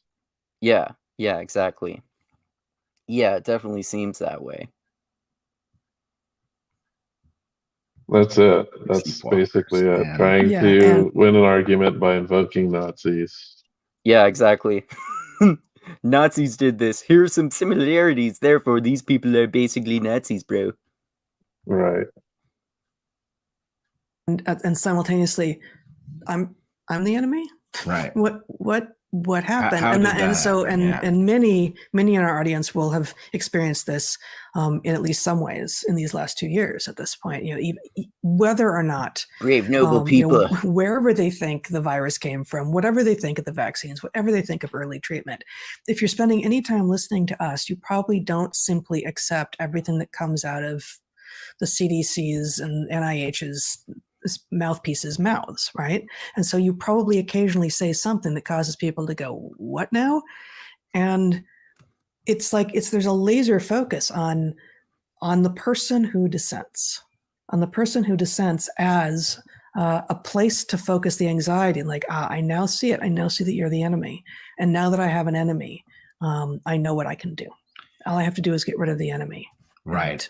and it's done. It's amazing how something has caused. Except they're also painting people as an enemy. People who are promoting the Decepticon narrative are the enemy in their case. Right, like the CDC, like the people they're just talking about right now. Like Fauci, he's an enemy. Like, I don't know. I'm not, because I don't listen to their podcast, but I'm guessing is they don't have nuanced conversations about Fauci. No. I've only heard them mention him a few times, but I haven't heard them approach it with any nuance. But I mean, they could, like you were saying, I don't watch their podcast much either, so they could have done that at some point.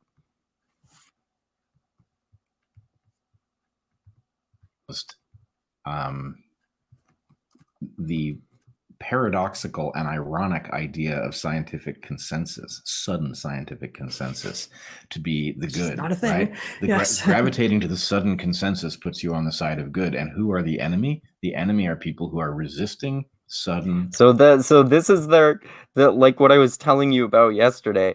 They're saying consensus is bad. In this case, the scientific consensus is bad because it was a sudden scientific consensus. So we're going against the scientific consensus, but that means we're right.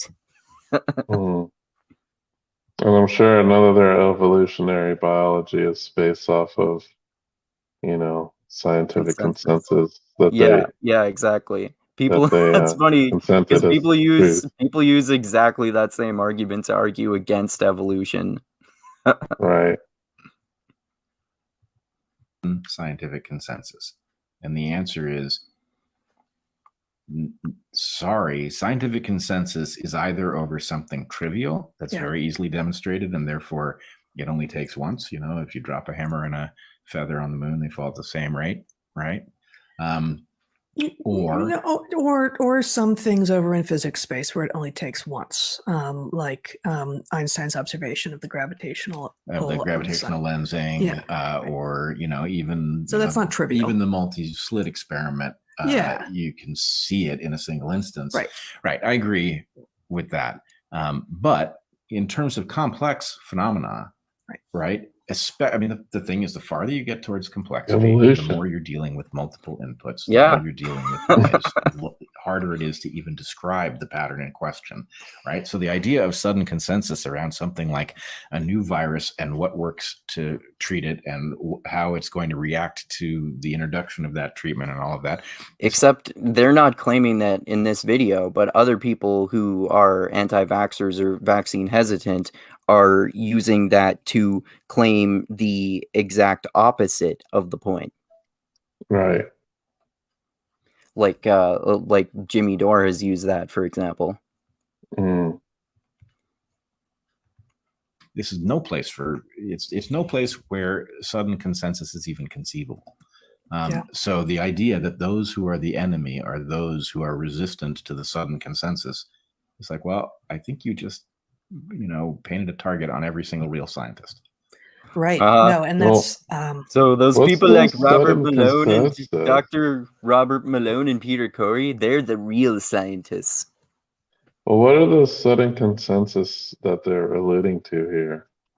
Yeah, that's another thing that people have complained about. Like with Fauci, for example, we found out that he lied about masks so that emergency responders and people at hospitals could use them. And that's part of the narrative that has changed, though, also because we found out more data about the effectiveness of masks as well. And because this is a constantly shifting medical emergency situation, as scientists are learning more about it, they're learning more about what advice is good and bad, like how, for example, we used to sanitize our groceries when you would get them, but then we found out that we don't need to do that because I remember that. Virus is not exchanged that way. Right. I remember that. I remember spraying Lysol on my Amazon packages. Yeah. I remember wearing gloves and wearing like a heavy duty respirator. Yeah, like your gas mask. Yeah, for like 2 months, we were only using Instacart to get groceries. Like we didn't go into any grocery stores at all. We could help it. Okay. And now we're to a level where like they've done testing on particular brands of masks. Like you can Right. go onto the CDC site and they have evaluations of Chinese-made KN95 masks. Hundreds of them, hundreds of masks that they did tests on. Right. So you can look into that, and they've also stated, hey, there's some masks protect more than others, and they've been really clear that, hey, these N95 and KN95s are the best ones, and these cloth masks, they're not completely ineffective, but they are less effective than like the other two types of masks that are currently in pretty wide supply now. Yeah, exactly. And even then, lots of people aren't wearing masks too often anyway. Like I wear them occasionally. It just depends on how densely populated a place is. If it's indoors, I tend not to wear them outdoors. If I'm indoors, it depends on how populated the place is. Yeah. I usually don't go, well, because there are no mask mandates here anymore.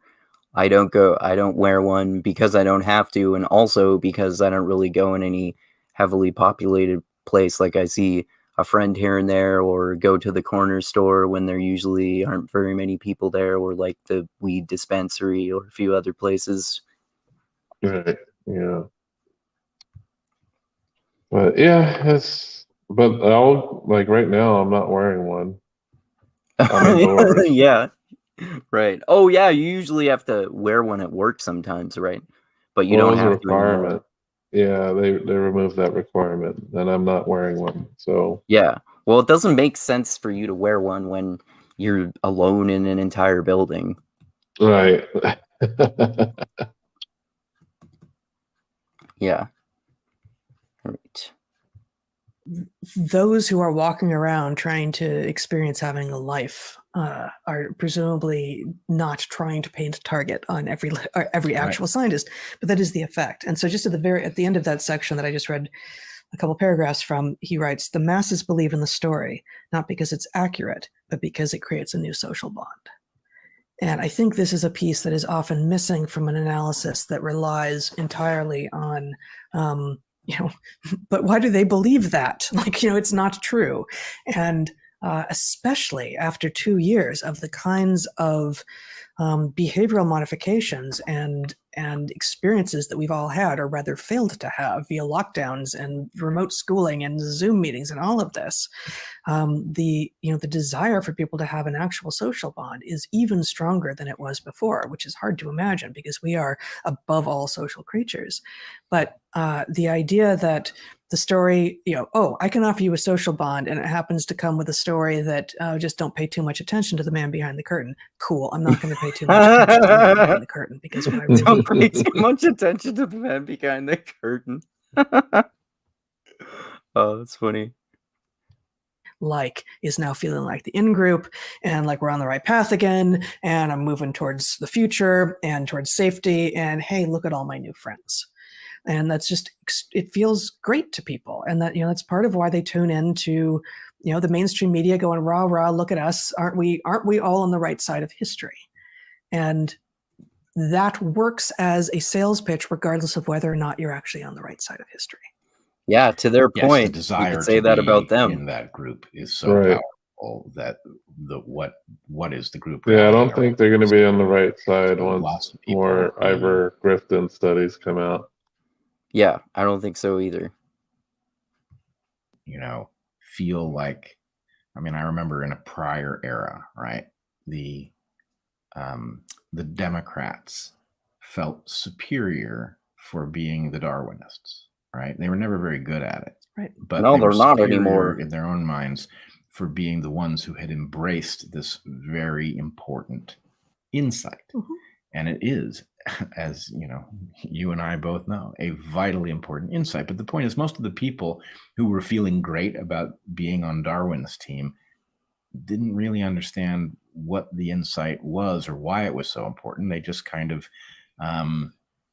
had the sense that it was, that the enlightened people were ahead in this regard, that Darwin's a little hard to swallow, but they were there early. I've actually got, so Zach just put up my screen quickly. I've got a piece in HuffPo this week. Are you going to share HuffPo? No, actually it's from March 15th. Like the least credible outlet that you can put on. It's like, oh, let me put on all these Breitbart articles and let's talk about these Daily Wire articles.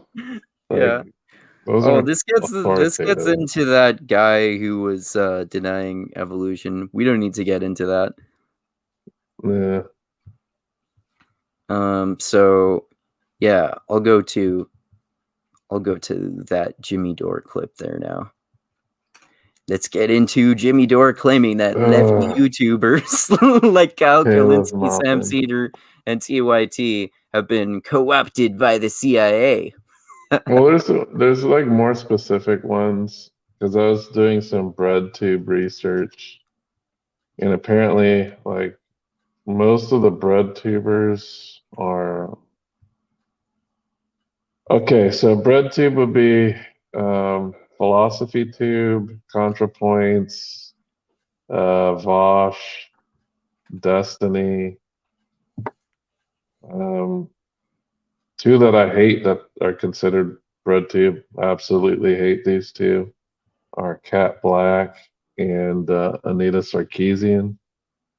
I do not like them at all.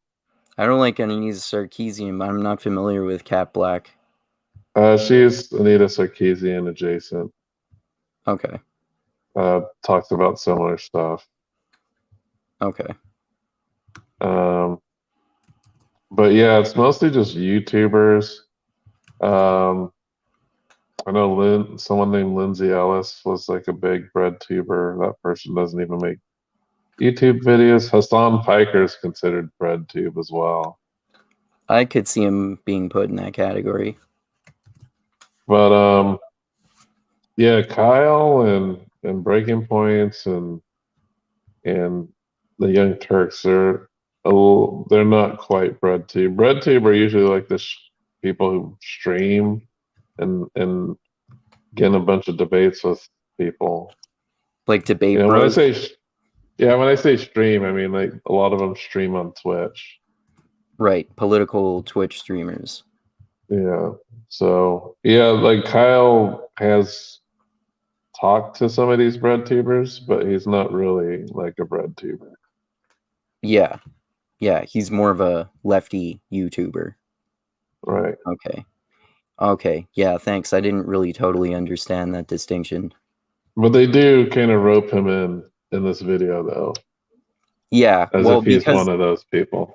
Because Jimmy Dore doesn't like Kyle Kulinski, going back to that stupid drama where he wouldn't take sides with him against Cenk Uygur for Anna Kasparian accusing Jimmy Dore of sexual harassment, which he said was a way to distract from them, criticizing Aaron Mate for denying that that Assad did chemical gas attacks in Syria, which the sad thing is that I think everyone missed the point of that and focused on the drama, and the important point was that that it seemed like Aaron Mate had a good point about Assad, and that people got carried away and said that he was an Assad apologist and approved of him and that sort of shit. But then it got all into all this sort of stupid fucking drama where Jimmy Dore and Aaron Mate were making all of these fucking stupid, disingenuous arguments against people like Kyle Kulinski, and then people like the Young Turks, people like Anna Kasparian and Cenk Uygur were making all sorts of stupid fucking arguments in the opposite direction too. And Kyle Kulinski is the only person I respect in that whole thing, because he kept saying, I'm trying to not take fucking sides in this, but people are mad at me no matter what I do. Right. Yeah. All right, let's get into this. And he burnt all of those bridges by doing so. Yeah. Jimmy Dore is really good at that lately. I'm here with Caleb Maupin. He's a widely acclaimed speaker, writer, journalist, and political analyst. He has traveled extensively in the Middle East and Latin America. He was involved with the Occupy Wall Street movement from its early planning can you stages and pause? has been involved in many struggles for social justice. He is an outspoken advocate. Yeah, one of the things that Jimmy doesn't say about Caleb is that Caleb's a tanky. Oh, is he? Yes. So what's a tanky exactly? I've heard people say that before, but I don't remember what exactly it means. It's usually like a derogative term for like a communist, but Okay. it's usually people who support authoritarian regimes. Okay. Oh, like an authoritarian communist communist. regime. Yeah. Okay. Okay. Advocate of international friendship and cooperation, as well as a 21st century socialism. Please welcome Caleb Maupin. Thanks for being here, Caleb. Sure. Now I want to talk about your book here. Here's your book, Bread Tube Serves Imperialism. Explain. Now, I don't know most of the people in this book. I thought I was going to know everybody. I don't know any of them. So tell people what bread tube is, and then tell people how they serve imperialism. Well, I got kind of sucked in. I was asked to debate somebody, and so somebody wanted to debate me about socialism. So I debated this character, Destiny Stephen Bennell, and we had quite an interesting debate about socialism. I know Destiny. I did not watch that debate, by the way. I was sucked into this. That would be interesting to watch. Actually, I should watch that at some point because I watched his Vosh debate though, and he just got squashed pretty hard. This guy Caleb debated Vaush. Yes. Oh, okay. Yeah, I bet. Yeah, I mean, I'm not a huge fan of Destiny, but he does make seemingly really well-informed and good arguments sometimes, but he also is like really fucking emotional and gets angry really easily. Yeah, he doesn't know that. But he gets like too tied up on minutia that doesn't matter. Yeah. And the problem with that kind whole, of like he argues like he's an autistic person. Yeah, and he does that whole kind of debate bro thing that they all do, where they're just saying, they're like assholes. Oh, well, you're saying this because this and this and that's. Wait, let me finish. Yeah, it's kind of like an ashhole-ish way to debate people. Yeah. Internet subculture, this internet universe that presents itself as left-wing, that presents itself as socialist or Marxist or anarchist, but is really just a way to rile up young people who associate with progressive causes, anti-racism, workers' rights, and get them supporting the U.S. political establishment against the right wing. And so the more I kind of observe this internet subculture, these people are getting hundreds of thousands, millions of views. They're being promoted by the New Yorker magazine, and they're speaking in the name of Marxism and socialism and leftism. But the essence of what they say is that the United States and U.S. imperialism, they are the good guys against, these authoritarian regimes around the world. They're spreading freedom. They say that socialism is just an employee stock ownership program. They don't question the rule of profits. They just want to kind of experiment with worker cooperatives, basically. It's pretty clear that they are getting propped up by one wing of the establishment. Now, in the book, I go into the evidence of that. But then we have further evidence of that thanks to the work of Max Blumenthal and the Greys. Doesn't he sound like you wouldn't think he was a socialist by what he's talking about. Yeah. And he's definitely a socialist. They're not really, that's kind of like the big elephant in the room that they're not really talking about. Because he's a tanky, you mean? And he's advocating for authoritarianism in ways that Jimmy Dore is not? Well, listen to this. Literally, the guy released a video not very long ago, maybe within a week, and the video is titled, Why American Workers Should Support Russia. Oh, okay. Of course. Like he's literally saying shit like that while they're I mean, Jimmy Dore has been taking that sort of position too, taking the totally one-sided black and white pro-Russia, anti-Ukraine narrative. Yeah, but I don't think he's gone so far as to say that we should support Russia. I don't know. I mean, I don't watch that much. I don't watch that much Jimmy Dore, that many Jimmy Dore videos either. More than Caleb for sure. I've only seen this video with him, but I'm not sure whether he has or not.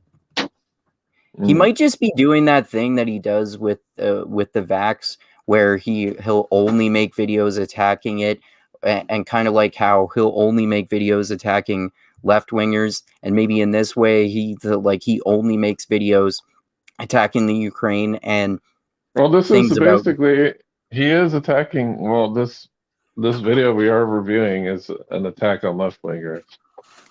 yeah, of course. Yeah, that's what he does like all the time, and lately he's been doing the whole Decepticon narrative and blaming that on lefties too. Right. Like the whole thing he's talking about is that they've been co-opted by the CIA, so he connects that to the Decepticon regime at some point too. Yeah, it's so silly. Yeah.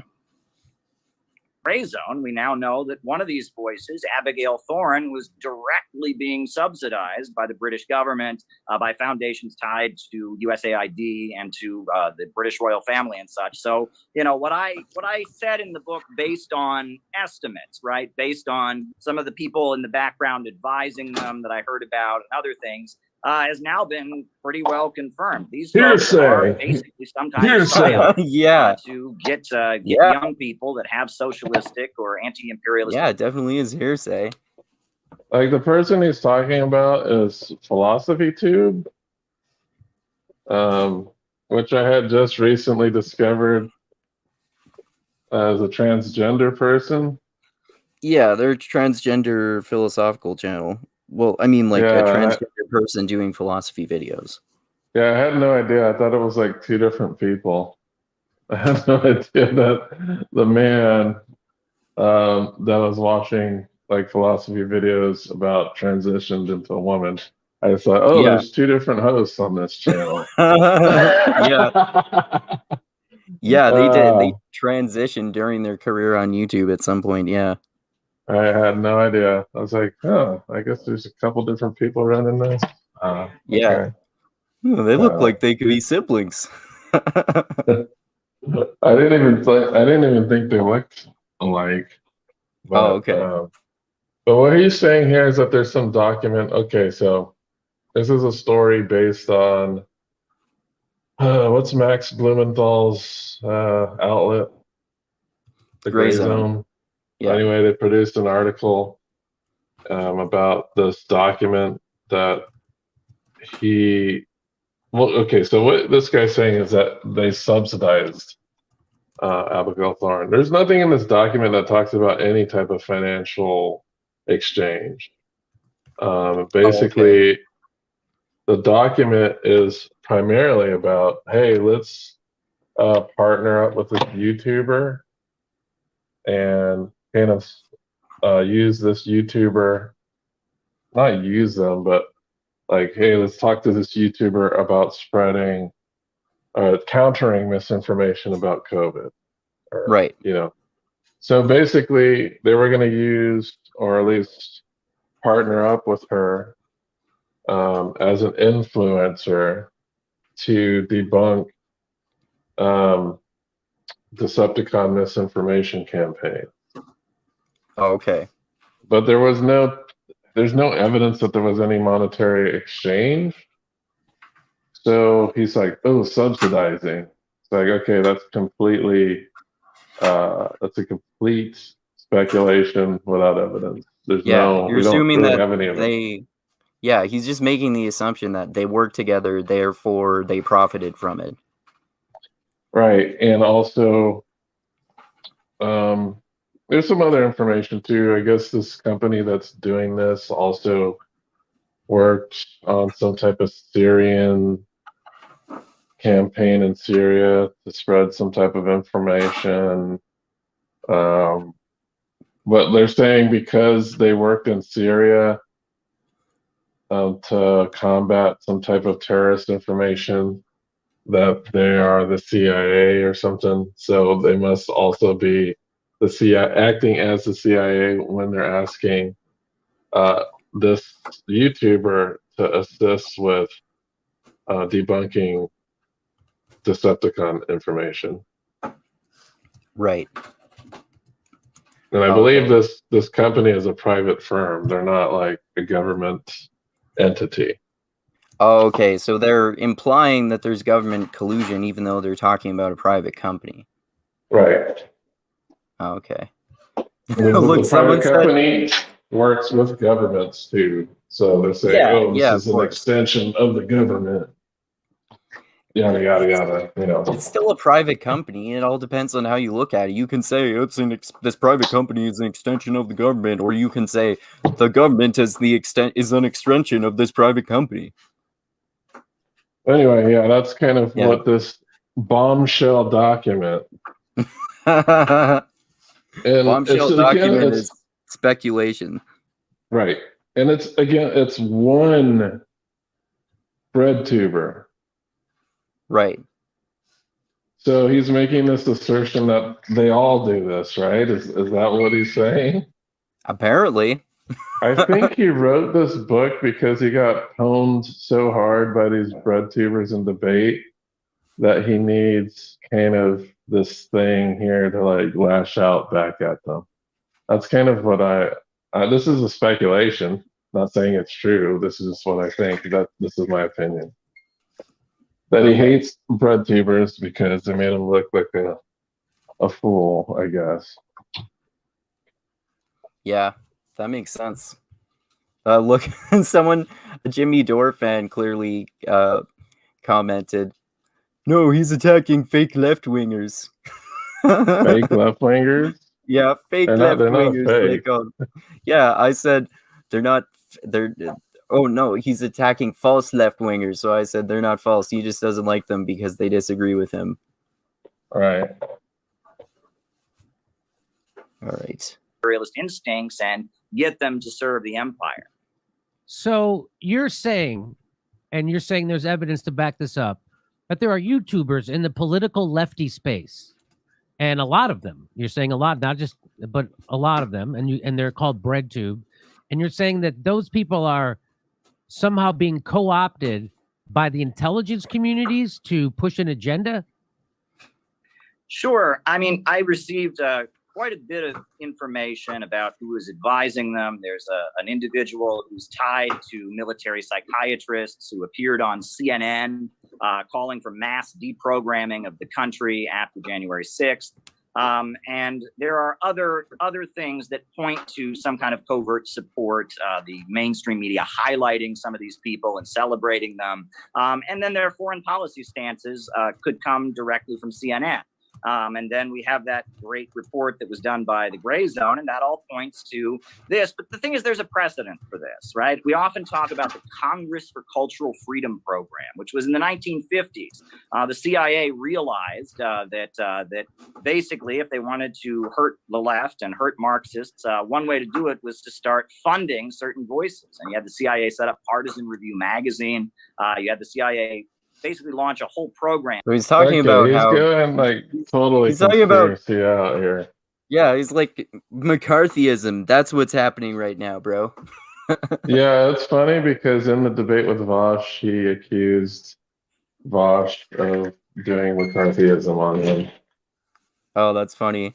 And then also one subject that I actually agreed with Jimmy Dore on mostly before was Russiagate, and he was super against Russiagate because he was talking about how it's the new McCarthyism, and then he's using this very same thing to just justify, or at least agreeing with this to justify his conspiratorial narrative. Right. Program to subsidize left-wing voices that were anti-communist, that were against the Soviet Union, that were against China. And there's a long history of covert manipulation of left-wing voices, kind of presenting left-wing voices that are, in a way, acceptable to the establishment. And it was actually Irving Kristol, who was the director of the Congress for Cultural Freedom program for the CIA. He eventually became considered the ideological father of neoconservatism. But a lot of big names that one associates with the left, like Mary McCarthy, Hannah Arendt, Susan Sontag, they got their start with this CIA-funded publication. So there's a precedent for this kind of behavior. And during the Cold War, this was done, yes. So this isn't new. In fact, so this isn't new that the CIA, the intelligence communities, that they co-opt media and they fund media directly a lot of times and to push an agenda, imperialistic hegemonic agenda. This is not new. This isn't a crazy conspiracy theory. So again, they're saying, or at least implying, this is a thing that has happened before. Therefore, it happens. So because it happens, that means it's happening in this instance right now. Yeah, and they're talking about pushing imperialism.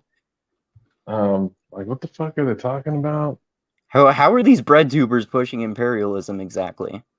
I don't know. The only one who's been, if we're talking clearly about the conflict, because even then, the document that he is alluding to has nothing to do with the Russia conflict. It's all about combating Decepticon misinformation. I don't know how he's jumping this line over to saying that they're doing something about promoting imperialism. Like the two things don't connect. At least evidence, like the evidence he provided, that doesn't connect. I'm not saying he provided this evidence, because he didn't. I had to go look it up and see what he was referencing, which was from that Gray Zone article. And he's actually cited as a source in that article more than a few times. Okay. And we also have to remember he's peddling a book here. yeah. This is my book. It kind of like it is similar to Bret Weinstein and Heather Heng saying this book is really brilliant, so it's true. I mean, there are lots of very useful books, but in order to actually learn a lot about a subject, you have to read several books, because even experts, which is the truth, that is the opposite of Bret Weinstein and Heather Heng were saying, is that there's disagreement and there's not complete scientific consensus on the Decepticons. Right. This has been documented. The church committee, that was in the 70s. And can you talk about that? Sure, yeah. I mean, it became revealed in the 1970s with the Church Committee. That was during the presidency of Jimmy Carter. You had a congressional committee that investigated the FBI and CIA, and they revealed a number of things, including Project Mockingbird, which was, the CIA's wing that was handling the media, as well as Project MK Ultra, which was about promoting hallucinogens and drugs on college campuses and into left-wing and radical spaces, and that there was all kinds of foul play. And again, this is documented. Yeah, I mean, these are facts. These are historical facts. We have the documents. These are facts. The black helicopters. Yeah, but where's your current facts and documents? They're not there, man. Yeah. There are mainstream media articles about it. There are whole academic books that have been published about this kind of thing. And it's so sad that they've cultivated this atmosphere where if anyone says anything like this, they just go, oh, that's a conspiracy theory. That's a conspiracy. No, these are things that are acknowledged from the history. And based on these historical precedents of manipulating activists, manipulating left-wing voices, based on some of the people associated with BreadTube, and now based on that smoking gun we got from Gray Zone, it's pretty clear not a smoking gun. Control the narrative and make sure. It's speculation, as you said, right? Yeah, there's no, we don't know if there was any monetary exchange. Yeah. that people who are interested in socialism and workers' rights and opposing the police state, that they, follow a certain foreign policy agenda. And there's nothing particularly The scandalous document about had nothing to do with we should any of almost that. expect this kind of behavior at the end of the day, right? The document had nothing to do with any of what he just said. Oh, okay. Right. It was strictly about helping to combat the Decepticon misinfo. That's all. I'm saying Right. that's kind of like, but then again, it's not as expansive as what he's saying. Right. Right. I mean, this is how they work. They try to craft discourse in their own way.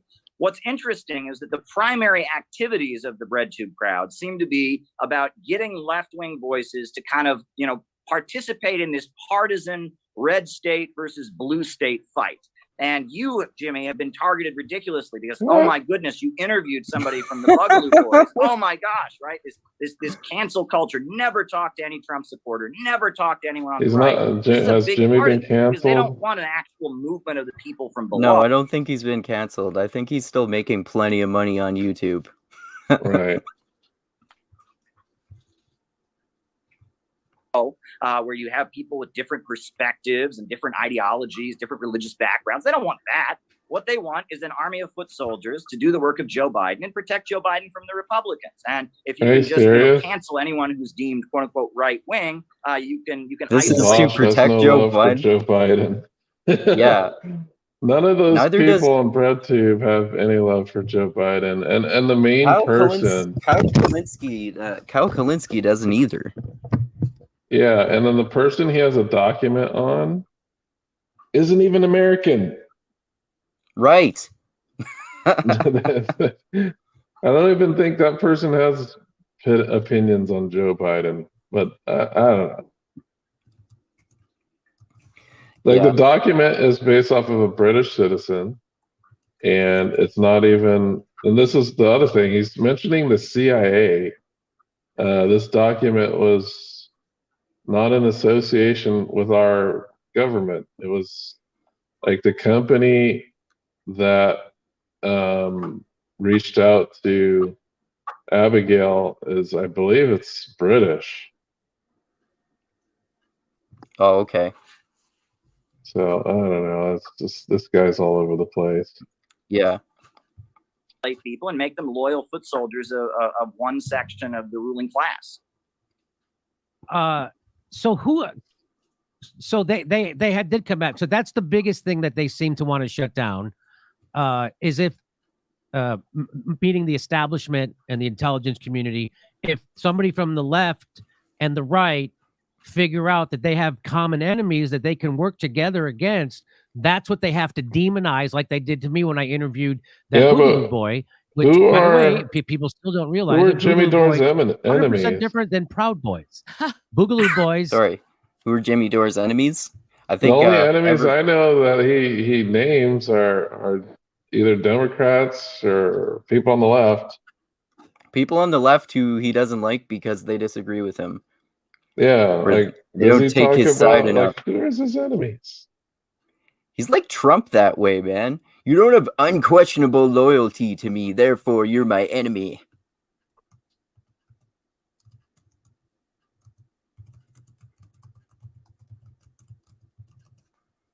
Still there? Yeah, I forgot to mention that Caleb Maupin works for RT. Ah, that's funny.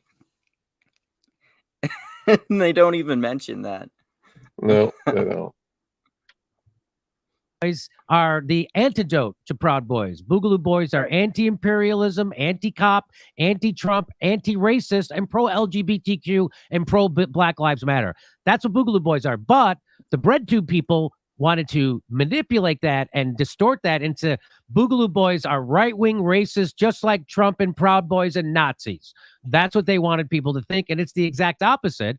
And that's why I trended on Twitter for 3 days straight one time was because they have all their bots and everything coming out to try to create a I false. trended on Twitter because I was this brave truth teller against the evil Decepticon narrative, man.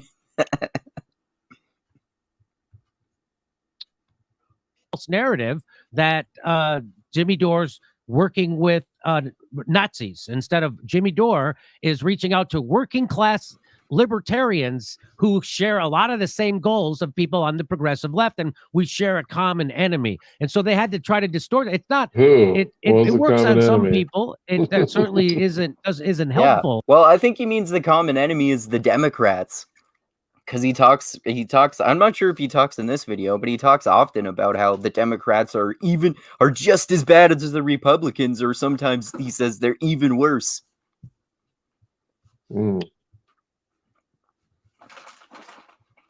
Probably corporations. But it's to a point where when people attack me that way, it actually does help. Those would be real ones, yeah. Me now, because now they see the people who are doing those attacks, and we've explained to them who they are, except I didn't know who these people are. Who are the people who are on BreadTube? You mentioned someone named Destiny. I don't know who that is. Who else? But these are popular people. Sure. Well, this Destiny character, who I guess, he's kind of the kingmaker of BreadTube, if not part of BreadTube himself, right? Really? He's a guy from Nebraska who worked at a carpet cleaning company, but figured out a way to start playing video games on the internet full time. I think Hassan Piker is playing a video game on the internet. That was his life. And then randomly, around the time Trump got elected, he suddenly started debating. Okay. Yeah, he does. He is super popular and makes a lot of money for sure. Yeah, I'm not really that familiar with him either, but I don't really like him that much. He's way too arrogant for my taste. No, I don't like Hassan Piker at all. Yeah. Right-wingers, and he was kind of a right-winger himself. He was a libertarian or something, but then he started debating right-wingers, and mainstream media outlets were like heralding him as, this famous internet troll is going to debate the right wing and debate Trump supporters, and he was getting a lot of play that way, and it seemed like that was his new gig, was debating folks. There's this character, I almost don't want to say his name, but I think we know him as Vosh. Vosh. This character, his father's a well-connected Hollywood person. He's from Beverly Hills. Vosh commented on this on his video. His dad is a screenwriter who has worked on some. No. His dad is a VFX artist. He's not even. Sorry. Yeah, you're right. A VFX artist. He's not like hyper rich, and he doesn't have a whole lot of power in Hollywood or some shit like that.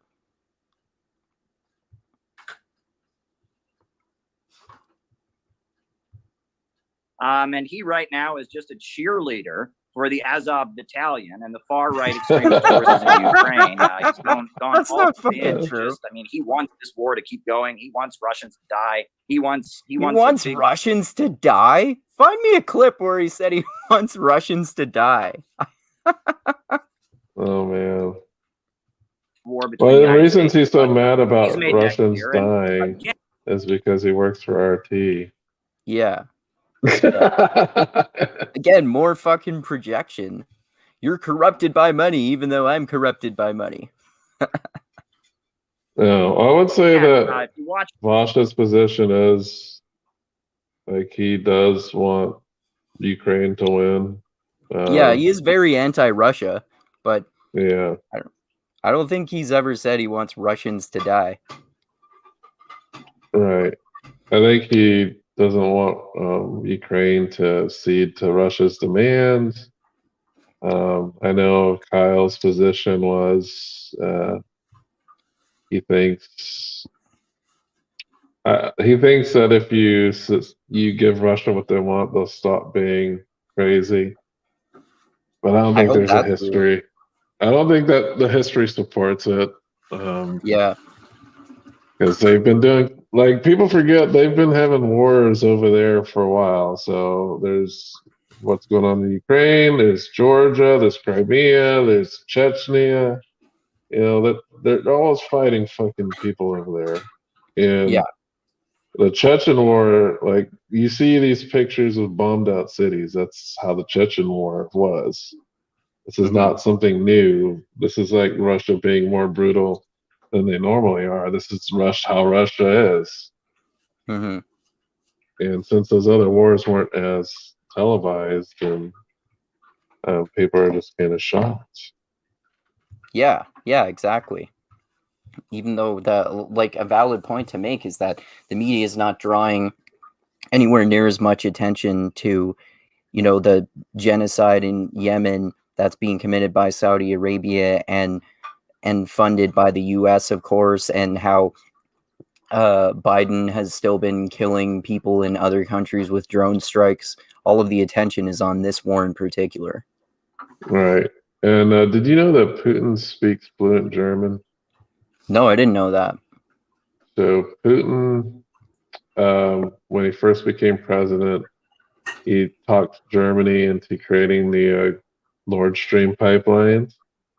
And the reason he talked them in is said, hey, if we become bigger economic partners, we're going to be a less belligerent entity in this region. And man, did Germany make the biggest of mistakes. Because it was strategically favorable for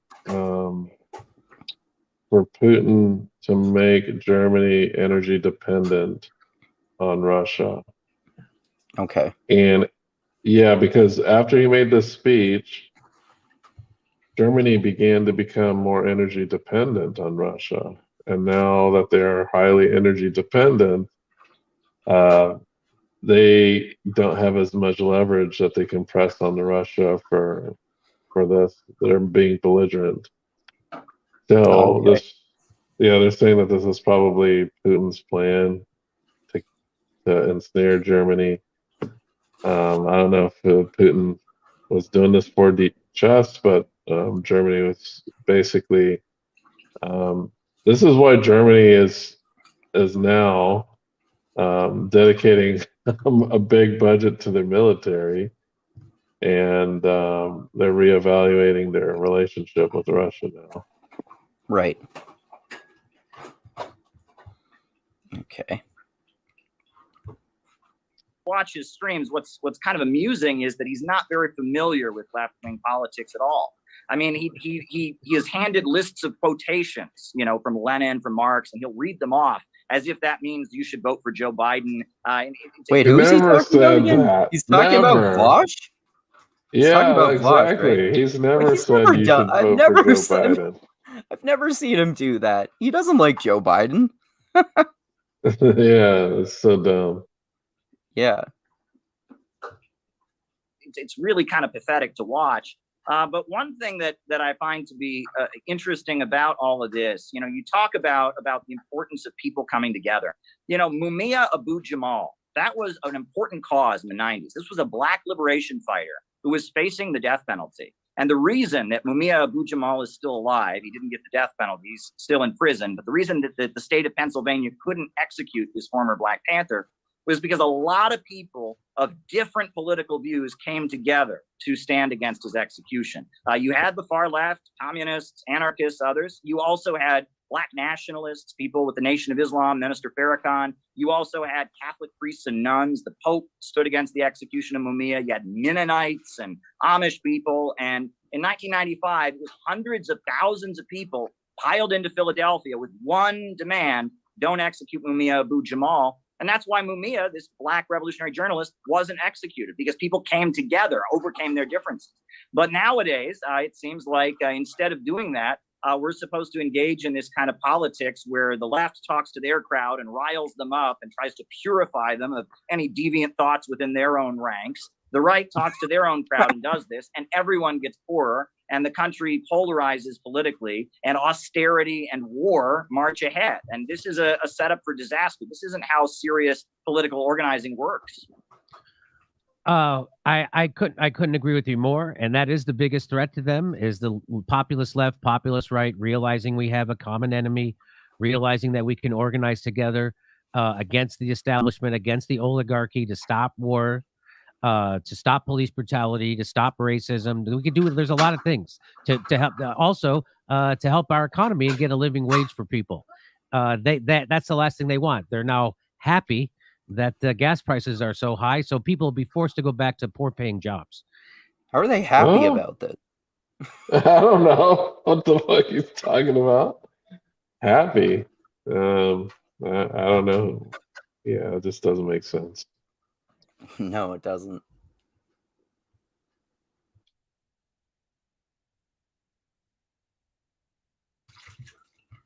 I forgot to press play.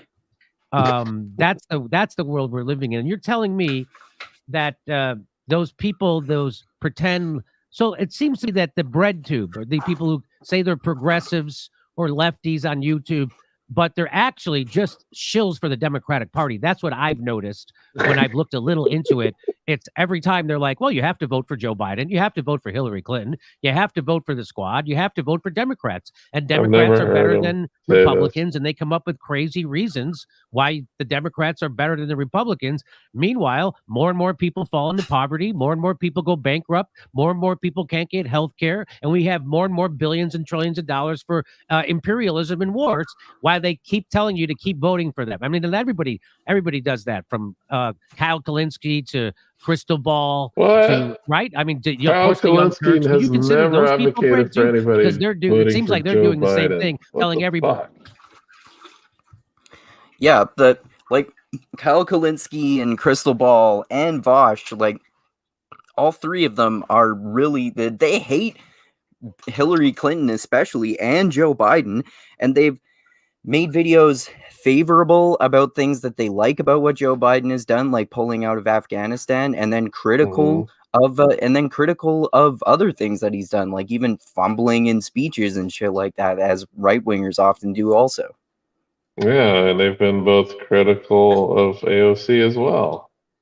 Yeah, like with that, like what I'm going to talk about with Ben Burgess tomorrow, that whole drama between Crystal Ball and AOC, because Crystal Ball was criticizing her for betraying Amazon union strikers because that guy, I think his name is Chris Smalls, who was the head of that Amazon union, felt like he was betrayed by her because she said she would support them and she didn't go to that event to support them, but she still went to that gala ball thing so she could be seen in a dress.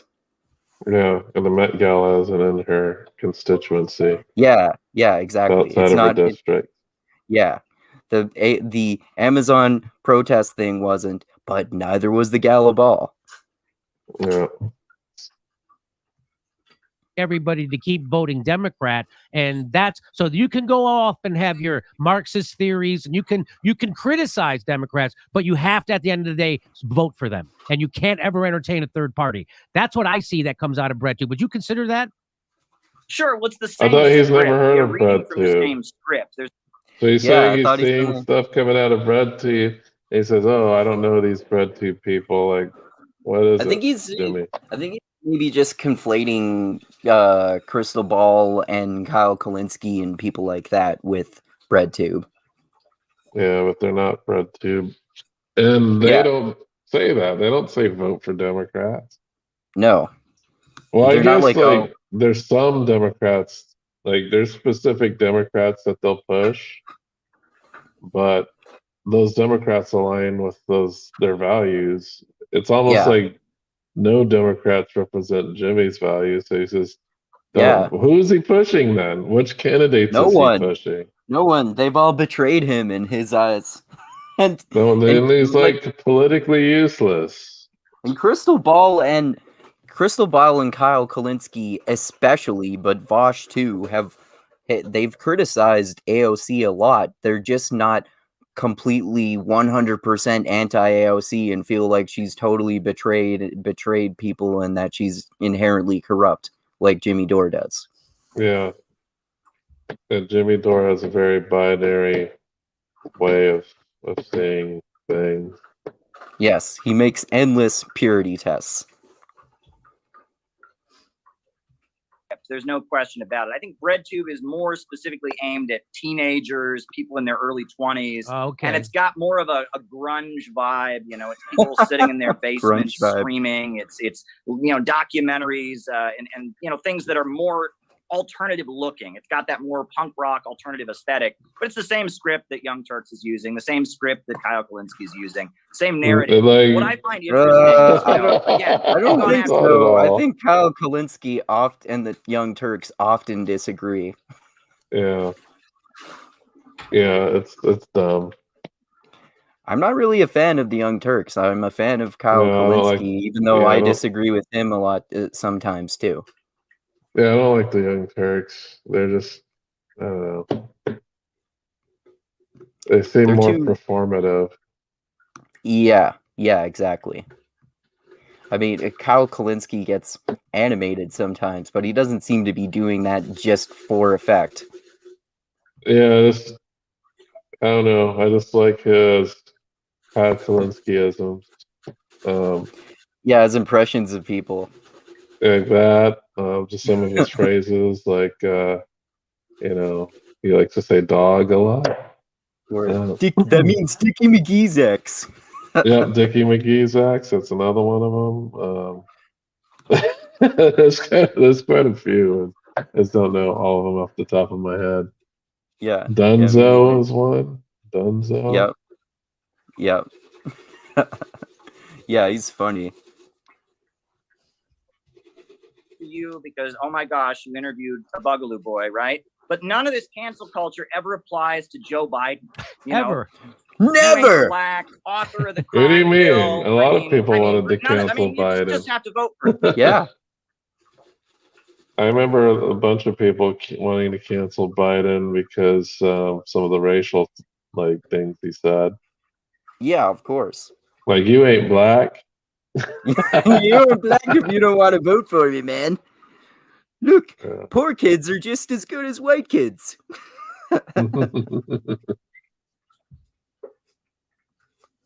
Vote for him because he built the cages those kids are in.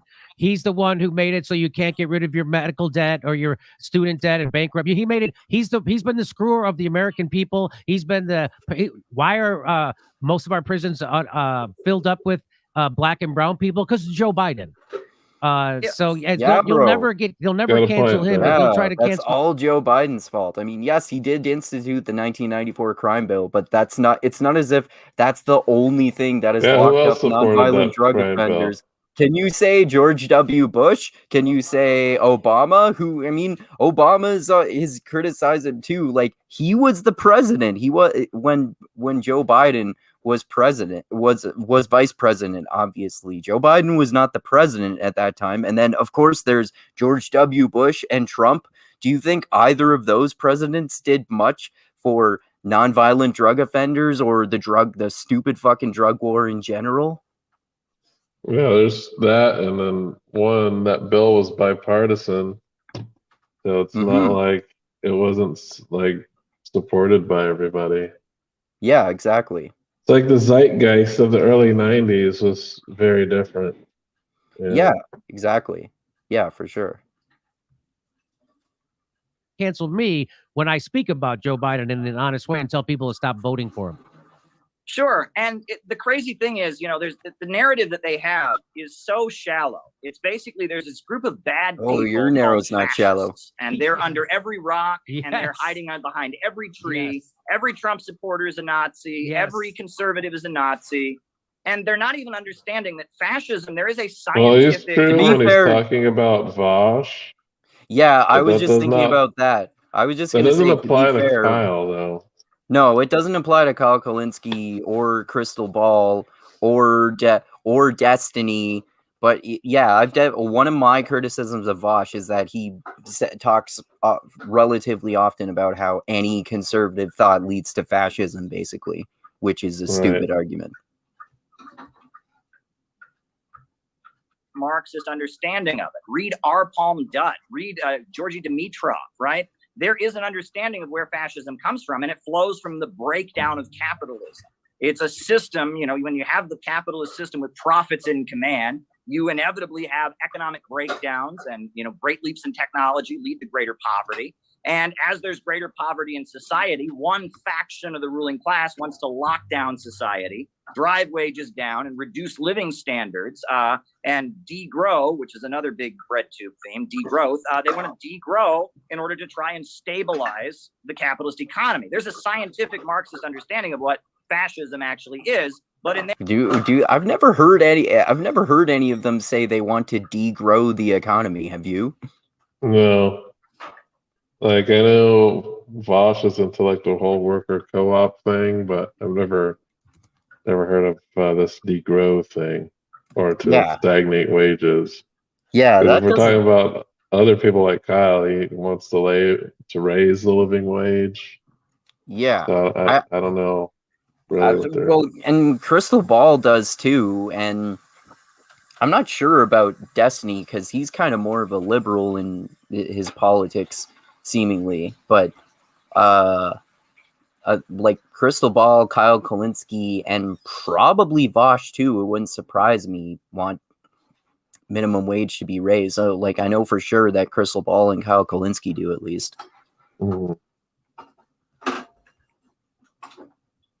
But in their minds, fascism is a question of good people versus bad people. And if we just drive these bad people out, then everything will be fine. Well, no, it's not a question of good people versus bad people. It's a problem rooted in the system. Except they're saying that all these people are the bad people and we're the good people.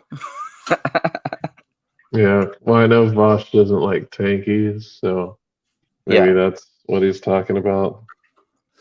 Yeah, that's true. I know Vosh doesn't like this guy. The fundamental flaws of the capitalist system. So they think that people they'll say Donald Trump and Ted Cruz are fascists, but guys like Joe Biden, Kamala Harris are good people. As if they serve. I never heard them say that. When have they said that? They don't think that Joe Biden and Kamala Harris are good people. Are you fucking kidding me? None of those people think that Joe Biden and Kamala Harris are good people. Yeah, it's like he's doing the whole Kathy Newman thing. Watch all of their criticisms of, especially Kamala Harris. I can't think of anything favorable about Kamala Harris that Crystal Ball or Kyle Kulinski has said, other than maybe like a caveat here and there saying she's not evil or some shit like that. Have almost the exact same agenda, except with tweaks on the margins. I mean, sure. Well, they're all. You have to understand. Go ahead. Trump says naughty words. He said naughty words, and it's all about words with these people. It's all about words. It's all about aesthetics. It's all about imagery. Nothing about concrete, actual analysis. Joe Biden. Are you kidding me? Like, Crystal Ball and Kyle Kulinski are all about policy. They talk a lot about how the culture war is a distraction from actual policy changes that need to be made. Right. Set up the crime bill. Joe Biden can be driving the wages of workers down. None of that matters. It's all just this question of aesthetics, and they're triggered by what they think of as authoritarianism, right? If anything reeks of a strong government getting things done, it scares them, whether it's coming from the right or the left. And again, go back to cultural freedom and it's too authoritarian, but I want authoritarian control of everything. But Jimmy, I don't think is he would. I don't think Jimmy himself would agree with the strong government thing. No, I don't think he would either. Susan Sontag and her redefinition of fascism, where fascism becomes groups of people working together for a common aim, when they're trying to equate the Soviet Union with Nazi Germany. There's a long precedent for these kind of distortions of left-wing politics, and Bread Tube is a continuation of that, I maintain. You can hear the tanky, like, comparing the Soviet Union with Nazi Germany. There's definite comparisons to be made. The pogroms against the Jews, come on. There's obviously, like both of them were fucking evil. They just slaughtered. They led to the slaughter of millions and tens of millions of people collectively between fascism and communism. Yeah, the Holodomor or whatever that's called. The what? Holodomor, is that what it's called? That thing that fucked over Ukraine, like in the past, where people were like Holodomor? starving and eating. Yeah, people were starving and like eating their own kids. And shit like I've that. never heard that. I've never heard that term before. Oh, well, it's like some type of pogrom, like a mass pogrom that they did to suppress. Yeah, you can look it up. It's pretty brutal. Okay. It's something that Russia did. But have you seen a Fiddler on the Roof, right? Like Russia's hands Yeah. aren't clean. Yeah, of course, obviously. Yeah. It's Yeah, fun. you can tell he's definitely an authoritarian apologist, at least a left. Well, he's always like, I went and looked into him, and he's always like trying to apologize for China and Russia. It's pretty gross. Okay. Well, and again, I don't. So Jimmy's like, oh no, because I'm not an agenda. He didn't want to get into those points. And are they? Yeah. Are they He's mostly like, on I'll Twitch just or not YouTube comment or on both? that. Twitch, Yeah, I'm gonna YouTube, go move on to the next topic. They're all across social media platforms. They're very widely promoted. What about that Hassan Piker? So when I see that Hassan Piker, Cenk Uyghur's nephew, Sure. super talent. He had an article, a positive article written about him in like the Business Insider or some magazine like that. I don't know which one it was. But the reason I know this is because every time I logged into Twitter for a week straight, it was promoting that article. How does that happen? Can you say anecdotal? People's social media news feeds are curated to each individual person. That's one of the problems with mass social media. It's so personalized. Well, hey, Jimmy, maybe it's because you used to work with the guy. Yeah, and maybe Twitter knows that you know him. Yeah, maybe Twitter kind of wants to increase the conflict between you two because the algorithm knows that you don't like each other.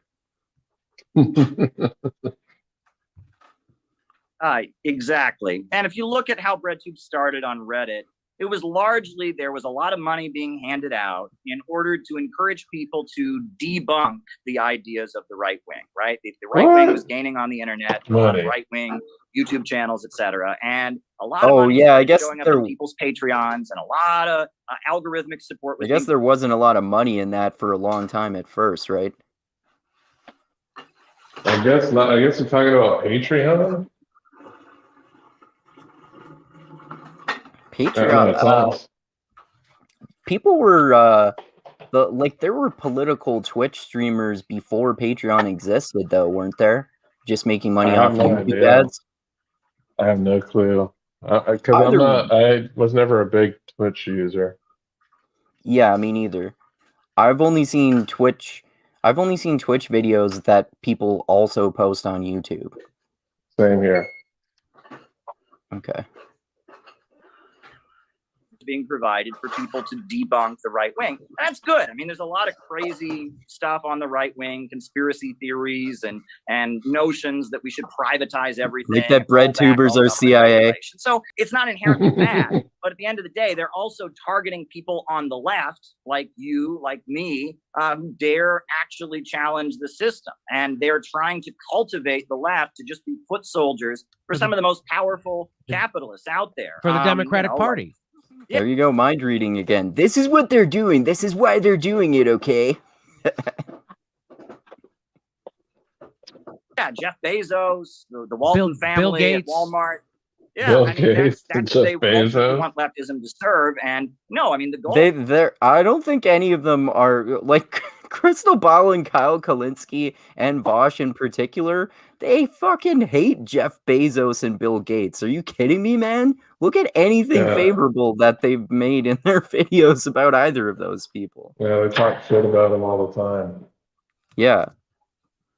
And we were talking about the whole Amazon strike thing too before. I mean, obviously, Crystal Ball doesn't like that, and Jeff Bezos isn't even running Amazon anymore. But people keep bringing him up all the time as if he represents Amazon. Right. The goal is to get a society where the banks and the factories and the industries and the centers of economic power are organized to serve public good and not the profits of a few, a rationally organized economy. That's the goal. The goal is to overturn Rationally the organized economy. You mean like an authoritarian communist organized rationalist economy? Yeah, he's talking about. Yeah, he's basically talking about that. Yeah. And build Rational a society actor where the theory needs of has been people come debunked first. as And well. you're not going to solve that with worker cooperative schemes. Oh, okay. I haven't heard of it exactly before. I think Hunter Motz has talked about it quite a bit. But I know rationalism in general and scientism are the ways that these sorts of theories are sounding. And well, there's an they're, economic theory about rational actors that everybody acts rationally, and Hunter's like, no. that. Oh Yeah. yeah, of course. Yeah, of course people don't act rationally. Yeah.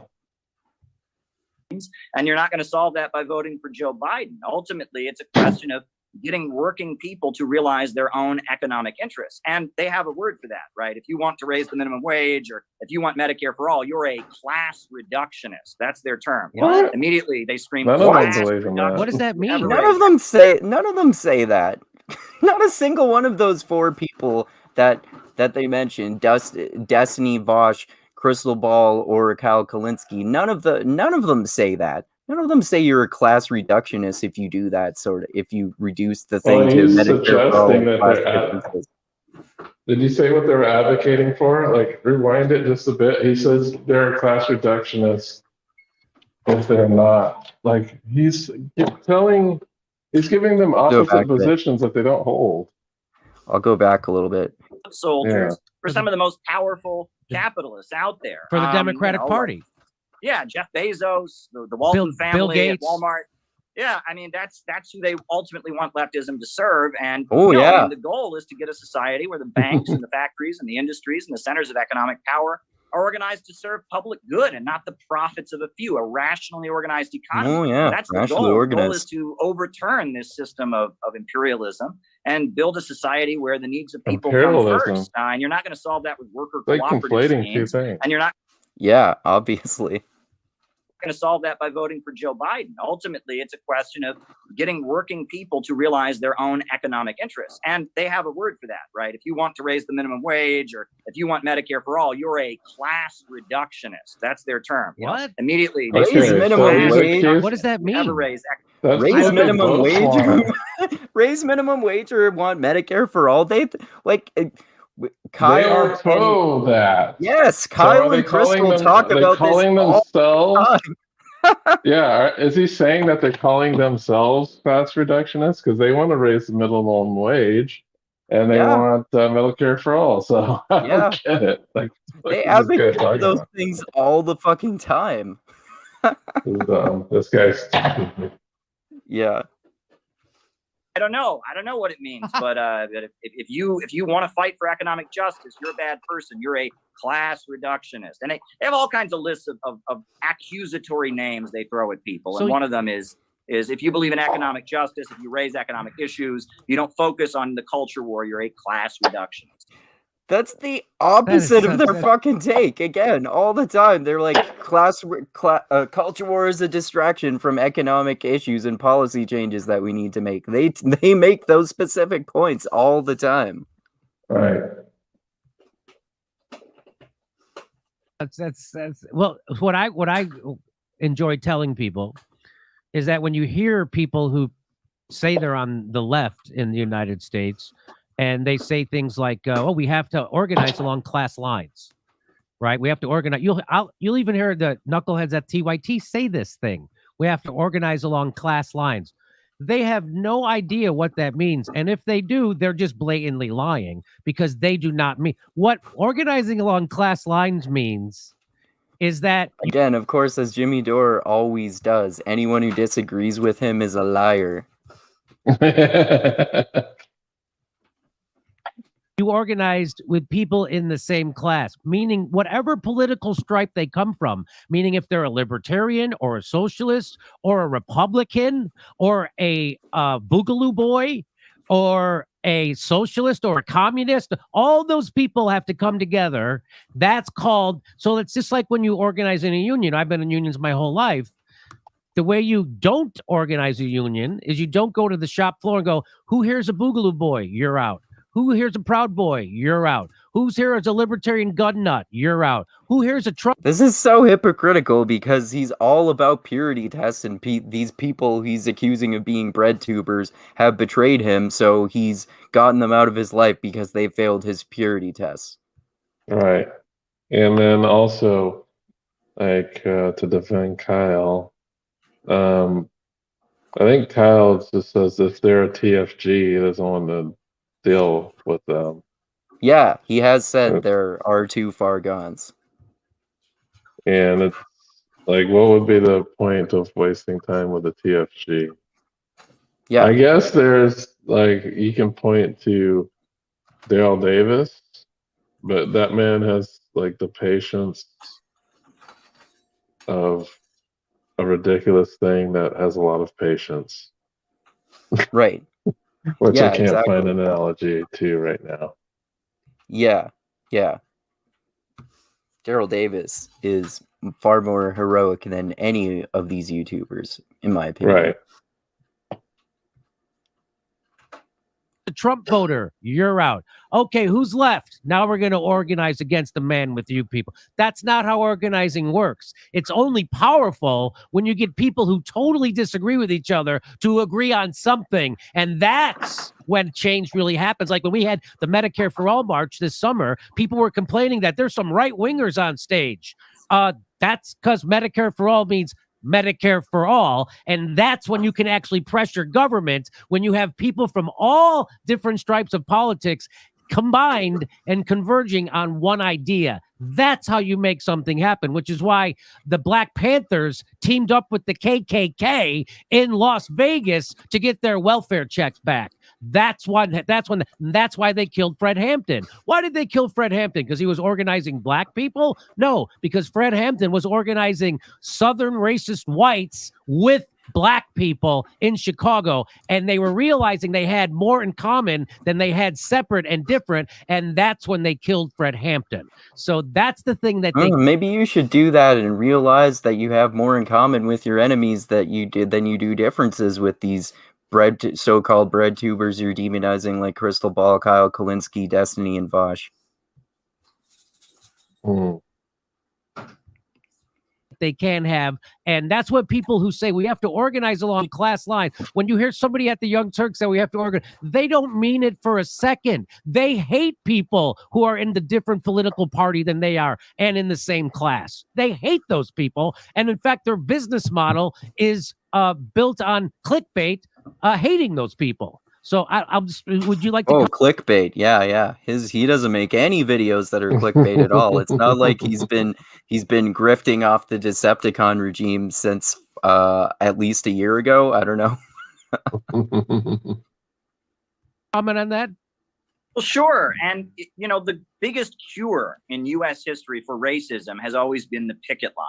When black workers and white workers see they have a common economic interest, this breaks down the divisions. It was the C.I.A. and in their effort to spread unions, it was that broke down the racial divisions. When the Communist Party in the 1930s was going into the auto plants and the steel mills, often they would break down historical divisions among workers and build multiracial unions.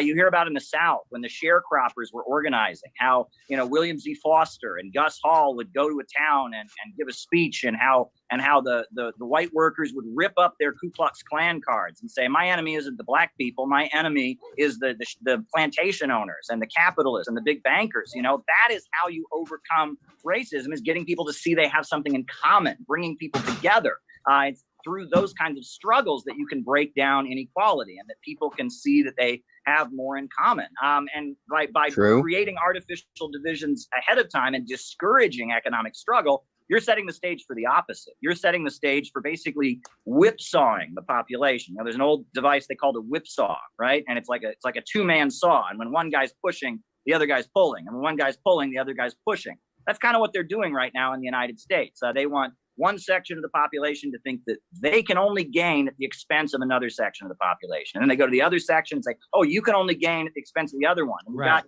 working people all throughout the United States pushing and pulling on each other in a culture war. And we're all getting poorer. And their agenda of creating a low-wage police state marches ahead. And we got to have class solidarity. We got to go against it. Fred Hampton is a great example of that kind of work. Low-wage police state. That is exactly what they're pushing for. Well, anyway, great work on this. BreadTube. Oh, yeah, that's exactly what they're pushing for. Imperialism, examining the new brand of internet socialism by Caleb Maupin. It's available at Amazon and all the places where you can buy. But do you have a website? Sure. I'm at calebmaupin.com, but you can also check out, I work with a think tank called the Center for Political Innovation. We're at cpiusa.org.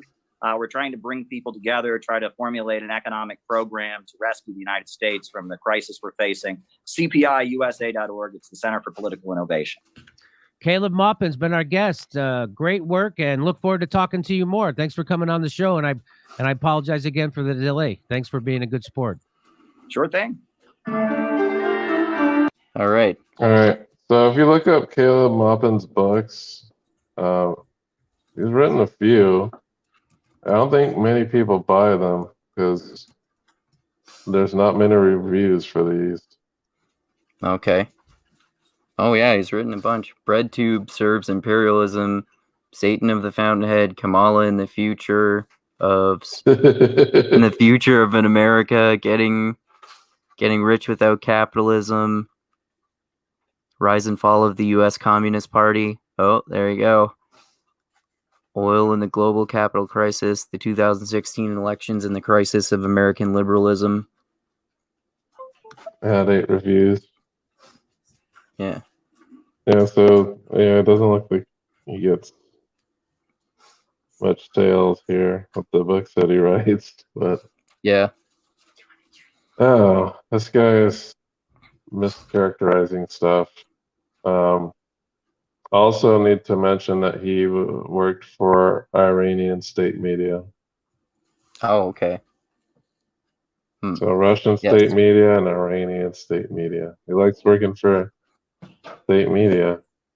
Yeah, it's always important to consider who people work for. It's like how I read I was telling you about a book I read last year that was basically just really critical of people spreading misinformation about climate change, but he probably said some things that were true, but he also has been working for like climate council committees and stuff like that before, so he obviously would have a biased view about it.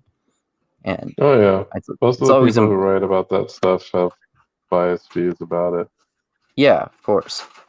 So that's why it's good to look at different people with different political ideologies disagreeing with each other and actually look into these things. Like that's how you can see that a lot of these claims that Jimmy Dore is making about lefty YouTubers are not true if you actually follow their content. And a lot of the stuff that Bret Weinstein and Heather Haying were saying about the Decepticons you would find is not true if you actually looked into it yourself too. Right.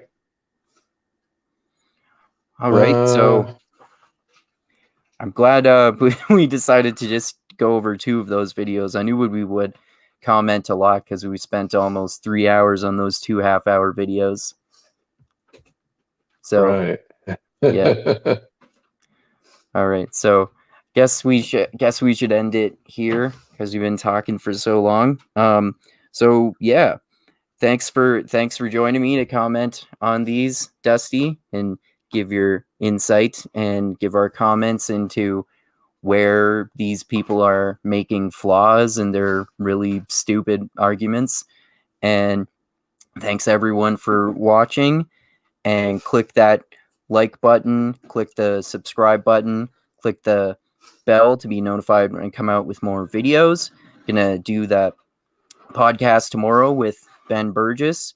We're going to talk about that drama between AOC and Crystal Ball about Amazon workers' unions. And we're also going to talk about the anti-capitalist history of anarchists that anarcho-capitalists never mention, along with the tautologies and faith claims in Austrian economists that you see if you actually read those books. We're also going to talk about Alexander Dugin, who is this really pro-Russian traditionalist, sort of postmodern sounding right-winger guy who's been labeled as a right-wing reactionary by people like Ben Burgess, and has also supposedly had a large influence on Putin's philosophy, according to some people. So check that out. And then also tomorrow, Dusty and I are talking on his channel, Woke Centrist, about the new Halo TV show, and along with one of the books based on those video games, Halo: The Fall of Reach. So check that out. And like I always say, I love you all. Keep being the tiny beam of light that shines through the almost impenetrable darkness in the universe. And most importantly, always remember this: the funk cures all. And groove is in the heart. And don't just believe dumb shit that people are saying on the internet. Look into yourself. And Right. anything else you want to say before we end it there, Dusty? You plugged my plugs, so I don't did. need to say much here. I guess the only thing I'm going to ask is, did you watch episode 3 yet?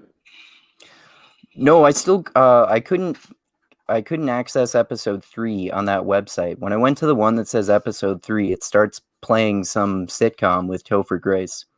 Oh, okay. But I watched the first two. That's fine. I think episode 1 is probably my favorite so far. Yeah, mine too. I don't like episode 2 as much, but episode 1 was pretty good overall, I think. Yeah. We'll talk about that tomorrow. All right.